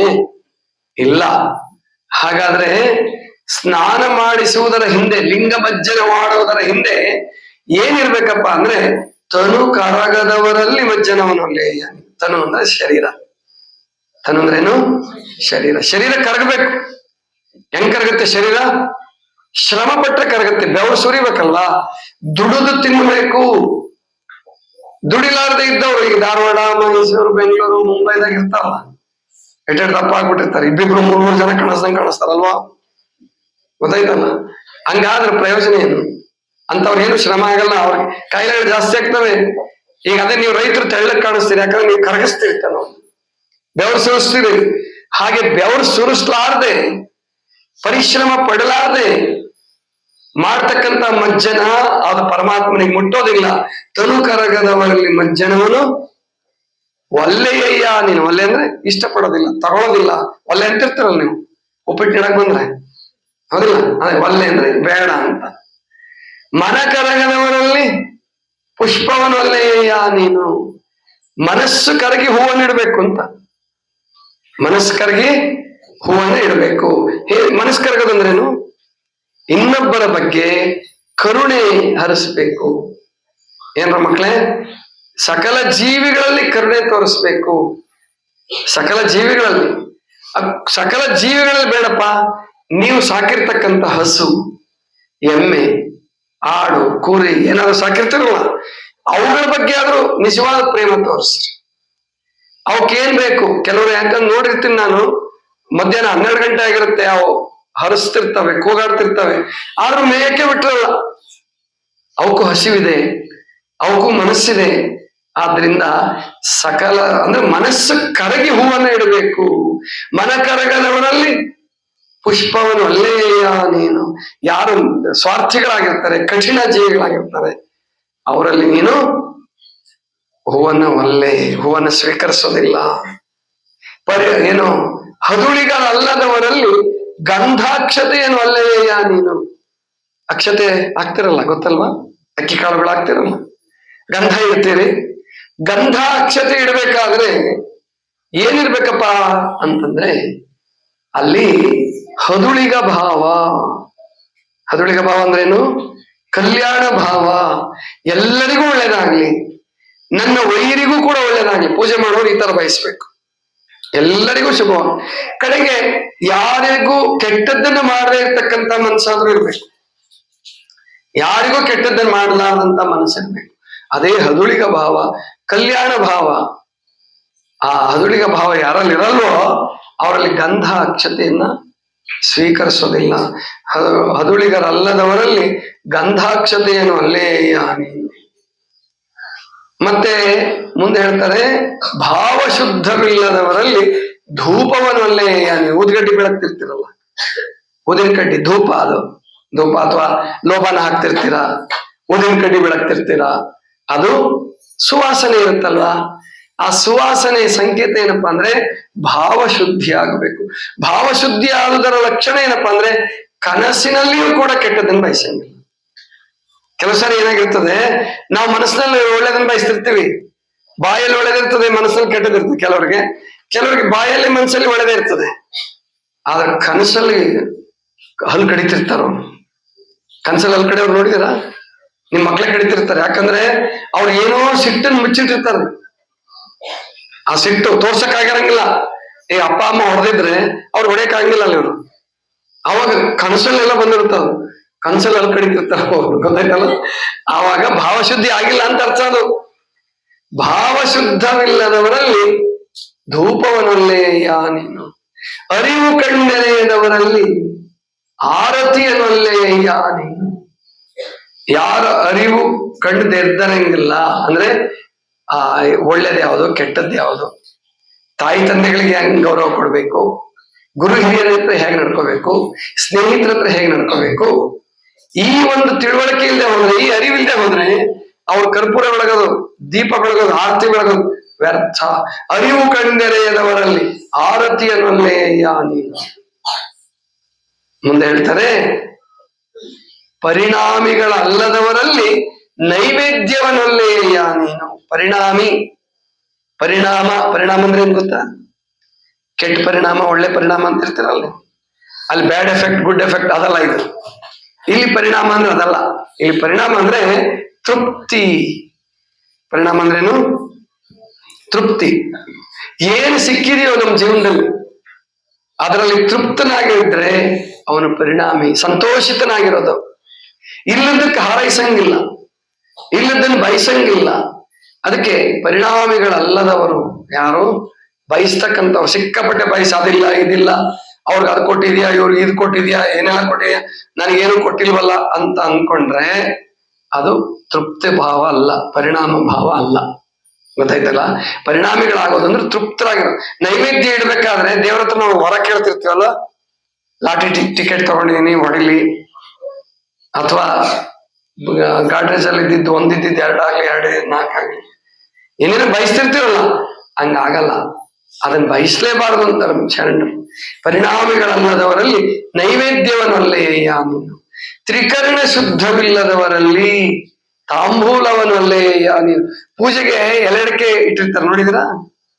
ಪೂಜೆ ಮಾಡ್ಬೇಕಾದ್ರೆ ಎಲೆಡಿಕೆ ಕೂಡ ಇಟ್ಟಿರ್ತಾರೆ, ತಾಂಬೂಲ. ಮತ್ತೆ ಹೊಗೆ ಸೊಪ್ಪು ಇಡಂಗಿಲ್ಲ, ಮತ್ತಿನ್ನು ಗುಟ್ಕನು ಇಡಕ್ ಶುರು ಮಾಡಿರಿ ದ್ಯಾಮವನ್ ಪೂಜೆಗೆ. ಗೊತ್ತಾಯ್ತಾ? ಗುಟ್ಕ ತಂಬಾಕು ಏನಿಡಬಾರ್ದು. ತಾಂಬೂಲ ಅಂದ್ರೆ 3 ಇರ್ತಾವ, ಅದರಲ್ಲಿ 3 ಇರ್ಬೇಕು. ಏನಿರ್ಬೇಕು? ಎಲೆ, ಅಡಕೆ, ಸುಣ್ಣ. ಗೊತ್ತಾಯ್ತಲ್ಲ? ಆ ಎಲೆಗೂ ಕೆಂಪಣ್ಣ ಇಲ್ಲ, ಸುಣ್ಣಕ್ಕೂ ಕೆಂಪಣ್ಣ ಇಲ್ಲ, ಆಮೇಲಿಂದ ಅಡಕೆಗೆ ಇದೆಯಾ? ಇಲ್ಲ, ಅಡಕೆಗೂ ಕೆಂಪಣ್ಣ ಇಲ್ಲ. ನೀವು ತಿನ್ನಾಗ ಮಾತ್ರ ಕೆಂಪಣ್ಣ ಬರ್ತದೆ ನೋಡ್ರಿ, ಅಲ್ವಾ? ಅದ್ಭುತ ಅಲ್ವಾ ಅದು? ಎಲ್ಲಿತ್ತ ಕೆಂಪಣ್ಣ? 3 ಕೂಡಿದಾಗ ನೋಡಿ. ನಮ್ಮ ಹಿರಿಯರು ರಾಸಾಯನ ತಜ್ಞರು ಆಗಿದ್ರು, ರಾಸಾಯನ ವಿಜ್ಞಾನಿಗಳಾಗಿದ್ರು, ಕೆಮಿಸ್ಟ್ಸ್ ಅಲ್ಲ. ಕೆಮಿಸ್ಟ್ರಿ ಓದಿಲ್ಲ ಅವರು, ಆದ್ರೆ ಕೆಮಿಸ್ಟ್ಸ್ ಆಗಿದ್ರು ಅವರು. ಅಂದ್ರೆ ಆ 3 ಕೂಡಿಸಿದ್ರೆ ಆರೋಗ್ಯಕ್ಕೆ ಒಳ್ಳೇದು ಅಂತ. ಅದು ಕ್ಯಾಲ್ಸಿಯಂ ಸಿಗತ್ತೆ ಅದರಿಂದ. ಮತ್ ಗುಟ್ಕ ತಿಂದ್ರೆ ಕ್ಯಾನ್ಸರ್ ಬರುತ್ತೆ, ಎಲೆಡಿಕೆ ತಿಂದ್ರೆ ಕ್ಯಾಲ್ಸಿಯಂ ಸಿಗುತ್ತೆ, ಗುಟ್ಕ ತಿಂದ್ರೆ ಕ್ಯಾನ್ಸರ್ ಬರುತ್ತೆ, ಗೊತ್ತಾಯ್ತಲ್ವಾ? ಅದಕ್ಕೆ ಗುಟ್ಕ ತಿನ್ಬಾರ್ದು, ತಂಬಾಕು ತಿನ್ಬಾರ್ದು. ಎಲೆ ಅಡಿಕೆ ಸುಣ್ಣ ಪೂಜೆಗೆ ಇಡ್ಬೋದು, ಊಟ ಆದ್ಮೇಲೆ ತಿನ್ಬೋದು, ಆದ್ರೆ ಬಹಳ ಸಣ್ಣ ಹುಡುಗರು ತಿನ್ಬಾರ್ದು, ನಾಲ್ಗೆ ದಪ್ಪ ಆಗಿ ಸರಿಯಾಗಿ ಮಾತಾಡಕ್ ಬರೋಲ್ಲ. ಆದ್ರಿಂದ ಆ ತ್ರಿಕರ್ಣ ಶುದ್ಧ, ತ್ರಿಕರ್ಣ ಅಂತ ಇದೆ ನಮಗೆ ದೇವ್ರು ಕೊಟ್ಟಿರ್ತಕ್ಕಂಥ ವರ ಇದು. ಏನು? ಕಾಯ ವಾಚ ಮನಸ. ಕಾಯ ವಾಚ ಮನಸ. ಕಾಯ ಅಂದ್ರೆ ಶರೀರ, ವಾಚ ಅಂದ್ರೆ ಮಾತು, ಮಾತು ಮನಗಳಿಂದ ಹತ್ತಂತಾರಲ್ಲ. ಆಮೇಲೆ ಮಾನಸ ಅಂದ್ರೆ ಮನಸ್ಸು. ಕಾಯ ವಾಚ ಮನಸ್ಸ. ತ್ರಿಕರಣ ಶುದ್ಧ ಆಗಬೇಕು, ಶರೀರ ಶುದ್ಧ ಆಗಬೇಕು. ದುಡಿಯೋದ್ರಿಂದ, ಪೂಜೆ ಮಾಡೋದ್ರಿಂದ ಶರೀರ ಶುದ್ಧ ಆಗುತ್ತೆ. ಮಾತು ಒಳ್ಳೆ ಮಾತಾಡ್ಕಲಿ ಮಕ್ಳಿನ ಮೇಲೆ ನೋಡ್ತಿರ್ತೀನಿ. ನೀವು ದೊಡ್ಡವರು ಮಕ್ಳಿಗೆ ಇಷ್ಟು ಕೆಟ್ಟ ಭಾಷೆ ಕಲ್ಸಿದ್ರಿ, ಏನ್ಲೇ ಹೋಗ್ಲೇ ಬಾರ್ಲೆ ಅಂತ ಮಾತಾಡೋದಿಲ್ಲ ಅವು. ಯಾಕೆ? ನೀವು ಅದು ಅವಕ್ಕೆ ಹಂಗೆ ಕರೆದಿರ್ತೀರಿ ದೊಡ್ಡವರು. ಅದಕ್ಕೆ ಮಕ್ಕಳೇ ಬಹಳ ಚೆನ್ನಾಗಿ ಮಾತಾಡ್ಬೇಕು. ಆಮೇಲೆ ತಾಯಿಗೆ ಮಾತಾಡುವಾಗ ಅವ್ವ, ಹೋಗಬೇ, ಹೌದಾ, ಹೋಗಬೇ, ಕೊಡ್ಬೇ, ಬಾರಬೇ, ಅದು ಬೇ ಅದು ಹೋಗ್ಬಿಡ್ತು. ಅವ್ವ ಅಂದ್ರೆ ಆ ತಾಯಂದ್ರಿಗೂ ರೂಢಿ ಆಗ್ಬಿಟ್ಟಿದೆ, ಹಂಗ ಅನಿಸ್ಕೊಂಡು ಅವ್ವ ಅಂದ್ರೆ ಏನು ಮರ ಹೇಗೆ ಬುದ್ಧಿ ಕೇಳ್ತಾನಂತ. ಹೌದಿಲ್ಲ? ಅಂದ್ರೆ ಅಷ್ಟೇ ರೂಢಿ ಮಾಡ್ಕೊಂಡ್ಬಿಟ್ಟಿರಿ. ಇಲ್ಲ, ಚೆನ್ನಾಗಿ ಮಾತಾಡೋದ್ ಕಲಿಬೇಕು. ಈಗ ನಾನು ಹೆಂಗೇನೋ ಮಾತಾಡಿದ್ರೆ ನೀವು ಇಲ್ಲಿ ಕೂಡ್ತೀರೇನು? ಏನೇನೋ ಮಾತಾಡಕ್ ಶುರು ಮಾಡಿದೆ ಅಂತ ಇಟ್ಕೊಳ್ಳಿ, ಓ ಯಾಕೋ ಸ್ವಾಮಿಗಳಿಗೆ ಏನೋ ವ್ಯತ್ಯಾಸ ಆದಂಗೆ ಕಾಣಿಸ್ತದಪ್ಪ. ಆ ಹೊರಗಡೆ ಇರೋ ಕೂತಿರೋರು ಮೊದ್ಲು ಹೋಗ್ತಾರೆ, ಆಮೇಲೆ ನೀವು ಒಬ್ಬೊಬ್ರೆ ಚುರುಮುರಿ ಸಿಗದಿದ್ರು ಪರವಾಗಿಲ್ಲ, ಅವ್ರ ಕಲ್ಸಕ್ರೆ ಕೊಡ್ದಿದ್ರು ಚಿಂತೆ ಹೋಗೋಣ ಅಂತೇಳಿ ಮೆತ್ತಿಗೆ ಹೋಗ್ಬಿಟ್ಟಿರ್ತೀರ. ಯಾಕೆ ಕೂತಿದ್ದೀರ ಗೊತ್ತೇನು? ಎಷ್ಟು ಚಂದದಲ್ಲಿ ಮಾತು ಅಂತ. ನಮಗೆ ನನ್ನ ತಾಯಿ ಓದಿರ್ಲಿಲ್ಲ, ಶಾಲೆ ಕಲ್ತಿರ್ಲಿಲ್ಲ. ಒಂದ್ಸಾರಿ ನಾನು ಚಿಕ್ಕವನಿದ್ದಾಗ ಮೈಸೂರಿಂದ ಬಂದೆ, ಹೆಂಗೇನು ಮಾತಾಡ್ಬಿಟ್ಟೆ. ಅವಾಗ ನಮ್ಮ ತಾಯಿ ಒಂದ್ ದಿವಸ ಎಲ್ಲ ನನಗೆ ಹೇಳ್ತಿದ್ರು, ಮೈಸೂರಿಂದ ನಮ್ಮ ಮನೆಗೆ ಒಬ್ಬ ಒಡ್ಡ ಬಂದನಪ್ಪ ಅಂತಿದ್ರು. ಬೈದ್ರು ಸಾಯಂಕಾಲ ತನಕ. ಅವತ್ತು ನನ್ ಚೆನ್ನಾಗಿ ನೆನಪಿದೆ ಅದು. ಅಂದ್ರೆ ತಾಯಿ ತಂದೆಗಳು ಮಕ್ಕಳಿಗೆ ಚೆನ್ನಾಗಿ ಮಾತಾಡೋದು ಕಲಿಸ್ಬೇಕು, ಚೆನ್ನಾಗಿ ಮಾತಾಡೋದು ಕಲಿಬೇಕು. ಅದಕ್ಕೆ ಅದು ಕಾಯ ವಾಚ ಮನಸ್ಸು ಶುದ್ಧವಾಗ್ಬೇಕು. ಮನಸ್ಸು ಶುದ್ಧ ಆಗೋದಂದ್ರೆ ಓದೋದ್ರಿಂದ, ಧ್ಯಾನ ಮಾಡೋದ್ರಿಂದ, ಪ್ರಾಣಾಯಾಮ ಮಾಡೋದ್ರಿಂದ, ಸತ್ಸಂಗದಿಂದ. ಈಗ ನೀವು ಕೂತಿದಾರಲ್ಲ, ನಿಮ್ ಮನ್ಸಲ್ಲಿಗೆ ಕೆಟ್ಟದ್ದೇನಾದ್ರು ಬರ್ತಾ ಇದೆಯಾ? ಇಲ್ಲ, ಕೆಟ್ಟದ್ ಬರಲ್ಲ. ಇದಕ್ಕೆ ಸತ್ಸಂಗ ಅಂತ ಕರೀತಾರೆ. ಈ ಶ್ರಾವಣ ಮಾಸದಲ್ಲಿ ಸತ್ಸಂಗ ಮಾಡ್ತಕ್ಕಂಥದ್ದನ್ನ ನಾವೆಲ್ಲ ಮಾಡೋಣ ಅಂತ ತಿಳ್ಕೊಂಡು ಹೇಳ್ತಾ, ನಾಳೆಯಿಂದ ಇನ್ನು ಸ್ವಲ್ಪ ಬೇಗ ಬರ್ತೀರಾ ಅಥವಾ ಕುಮಾರಸ್ವಾಮಿ ಆಗ್ತೀರಾ? ಹಂಗೇನಾಗಲ್ಲ, ಬೇಗ ಬನ್ನಿ. ಮಕ್ಕಳು ಅವ್ರ ಭಜನೆ ಆಡ್ತಿರ್ತಾರೆ, ನೀವು ಜೋರಾಗಿ ಮಾತಾಡ್ತಿರ್ತೀರಿ. ಹಂಗ್ ಮಾಡ್ಬಾರ್ದು ಮಕ್ಳೇ. ನೀವು ಅವ್ರ ಭಜನೆ ಕೇಳಿದ್ರೆ ಅವ್ರು ಎಷ್ಟು ಸಂತೋಷ ಪಡ್ತಾರೆ. ನೀವು ಅದ್ ಬಿಟ್ಬಿಟ್ಟು ಅವ್ರಿಗಿಂತ ಜೋರಾಗಿ ಮಾತಾಡ್ತಿದ್ರೆ ಅವ್ರಿಗೆ, ಆ ಭಜನೆ ಮಾಡೋರಿಗೆ ನಾವು ಇನ್ಸಲ್ಟ್ ಮಾಡ್ದಂಗೆ, ಅವಮಾನ ಮಾಡ್ದಂಗಲ್ವಾ? ನೀವು ಕಲಿಬೇಕು, ತಾಳ ಹಾಕ್ಬೇಕು. ಅವ್ರ ತಾಳದಲ್ಲಿ ತಾಳ ಹಾಕ್ತಿದ್ರೆ ನೀವು ಕೈಯಲ್ಲಿ ಮೆತ್ತ ತಾಳ ಹಾಕೊಂತಿರ್ಬೇಕು. ಹಂಗೆ ಚೆನ್ನಾಗಿ ಕೇಳಿದವ್ರು ಮುಂದೆ ನೀವು ಭಜನೆ ಮಾಡೋಂತ ಆಗ್ತೀರಾ ಅಲ್ವಾ? ಅದಕ್ಕೆ ಬೇಗ ಬನ್ನಿ. ದೊಡ್ಡವರು ನೀವು ಬೇಗ ಬನ್ನಿ, ಒಂದ್ ಸ್ವಲ್ಪ ಏನು ಪರವಾಗಿಲ್ಲ. ಈ ಭಜನೆಯವ್ರು 7:15 ಬಂದ್ಬಿಡಿ, ನೋಡೋಣ. ಪರವಾಗಿಲ್ಲ, ಬಿಟ್ಟು ಬನ್ನಿ, ಕೆಲಸ ಏನಾಗಲ್ಲ. ಒಂದ್ ಅರ್ಧ ಗಂಟೆ ಬೇಗ ಕೆಲಸ ಮುಗಿಸಿ. ಶ್ರಾವಣ ಮಾಸದ ನಿಮಿತ್ತ ಅವ್ರು ಮುಸಲ್ಮಾನರು ರಂಜಾನ್ ಮಾಸದಲ್ಲಿ ಹೆಂಗ್ ತಯಾರಾಗ್ತಾರೆ ನೋಡ್ರಿ, ಅವ್ರು ಹೆಂಗ್ ನುಗ್ಗುತ್ತಿರ್ತಾರ ಒಟ್ಟಿಗೆ. ಅದಕ್ಕೆ ನಮಗ್ ಶ್ರಾವಣ ಮಾಸ ಅಂದ್ರೆ ಅವ್ರಿಗೆ ರಂಜಾನ್ ಇದ್ದಂಗೆ. ಅದಕ್ಕೆ ನಾವು ಶ್ರಾವಣದಲ್ಲಿ ಒಳ್ಳೇದನ್ನ ಕೇಳೋಣ, ಒಳ್ಳೇದನ್ನ ಮಾಡೋಣ, ಒಳ್ಳೆಯವರಾಗಿ ಬಾಳೋಣ ಅಂತ ತಿಳ್ಕೊಂಡು ಹೇಳ್ತಾ, ಇನ್ನು ಕೊನೆಯದ ಒಂದು ಹೇಳ್ಬಿಟ್ಟು ಈ ವಚನ ಮುಗಿಸಿ ಈ ಪ್ರವಚನ ಮುಕ್ತಾಯ ಮಾಡೋಣ. ಪರಿಣಾಮಿಗಳಲ್ಲದವರಲ್ಲಿ ಏನೊಲ್ಲೆ? ನೈವೇದ್ಯವನ್ನೊಲ್ಲೆ. ತ್ರಿಕರ್ಣ ಶುದ್ಧ ಹೇಳ್ತಿದ್ನಲ್ಲ, ತ್ರಿಕರ್ಣ ಶುದ್ಧವಿಲ್ಲದವರಲ್ಲಿ ತಾಂಬೂಲ ಅಂದ್ರೆ ಇವು 3: ಎಲೆ, ಅಡಕೆ, ಸುಣ್ಣ. ಅವು ಯಾರು ನೀವು ತ್ರಿಕರ್ಣ ಶುದ್ಧ ಇರೋದಿಲ್ಲ ಅವರಿಂದ ತಾಂಬೂಲವನ್ನು ಸ್ವೀಕರಿಸಲ್ಲ ಪರಮಾತ್ಮ. ಹೃದಯ ಕಮಲ ಶುದ್ಧವಿಲ್ಲದವರಲ್ಲಿ ಇರಲೊಲ್ಲೆಯ್ಯ ನೀನು, ಎನ್ನಲ್ಲಿ ಏನುಂಟೆಂದು ಎನ್ನ ಕರಸ್ಥಲವನ್ನು ನಿಂಬುಕೊಂಡು ಹೇಳ ಚನ್ನಮಲ್ಲಿಕಾರ್ಜುನ. ನನ್ನ ಕೈಗೆ ಬಂದು ಇಷ್ಟಲಿಂಗ ರೂಪದಲ್ಲಿ ಪೂಜೆಗೊಳ್ತಾ ಇದೆಯಲ್ಲಪ್ಪ, ನಾನು ಏನು ಒಳ್ಳೆ ಕೆಲಸ ಮಾಡಿದ್ದೀನಿ, ನನಗೆ ಒಲಿದಿದೆಯಲ್ಲ ಅಂದ್ರೆ ನನ್ನ ಭಾಗ್ಯ ಇದೆ. ಅದಕ್ಕೆ ನೀನ್ ನನ್ನ ಕರಸ್ಥಲದಲ್ಲಿ ಬಂದು ಪೂಜೆಗೊಳ್ತಾ ಇದೀಯಾ, ನನ್ನ ಹೃದಯ ಕಮಲದಲ್ಲಿ ಬಂದು ನೆಲೆಗೊಳ್ತಾ ಇದೀಯಾ ಅಂತೇಳಿ ಮಹಾದೇವಿಯ ಹರ್ಷಚಿತ್ತಳಾಗಿ ಸಂತೋಷದಿಂದ ಪೂಜೆಯನ್ನ ಮಾಡ್ತಾ ಇರಲಿ ನಾಳೆ ತನಕ. ಗೊತ್ತಾಯ್ತಾ? ನಾಳೆ ಸ್ವಲ್ಪ ಅಂದ್ರೆ 8:15 ಭಜನೆ ಮುಗಿಸಿದ್ರೆ 8:15ರಿಂದ 8:15ವರೆಗೆ ಪ್ರಾರ್ಥನೆ ಆಗುತ್ತೆ. 8:15ರಿಂದ 9:00ವರೆಗೆ 1 ಗಂಟೆ ನಿಮಗೆ ತೃಪ್ತಿಕರವಾಗಿ ಸಿಗುತ್ತೆ. ಹೌದಾ ಇಲ್ವಾ? ಈಗ ಏನಾದ್ರು ಬೇಸರ ಬಂತ? ಬೇಜಾರು ಬಂತ? ಇಲ್ಲ, ಮುಗಿದೋಗ್ಬಿಡ್ತಲ್ಲ ಅಂತ ಬೇಜಾರಾಗತ್ತಲ್ವಾ? ಅದಕ್ಕೆ ನಾಳೆಯಿಂದ ಬೇಗ ಶುರು ಮಾಡೋಣ, ಸಮಯ ಪಾಲನೆ ಮಾಡೋಣ ಅಂತ ತಿಳ್ಕೊಂಡು ಹೇಳ್ತಾ ಇಲ್ಲಿಗೆ ನನ್ನ ಮಾತುಗಳನ್ನು ಮುಗಿಸ್ತಾ ಇದ್ದೀನಿ. ಸರ್ವರಿಗೂ ಶಾಂತಿ.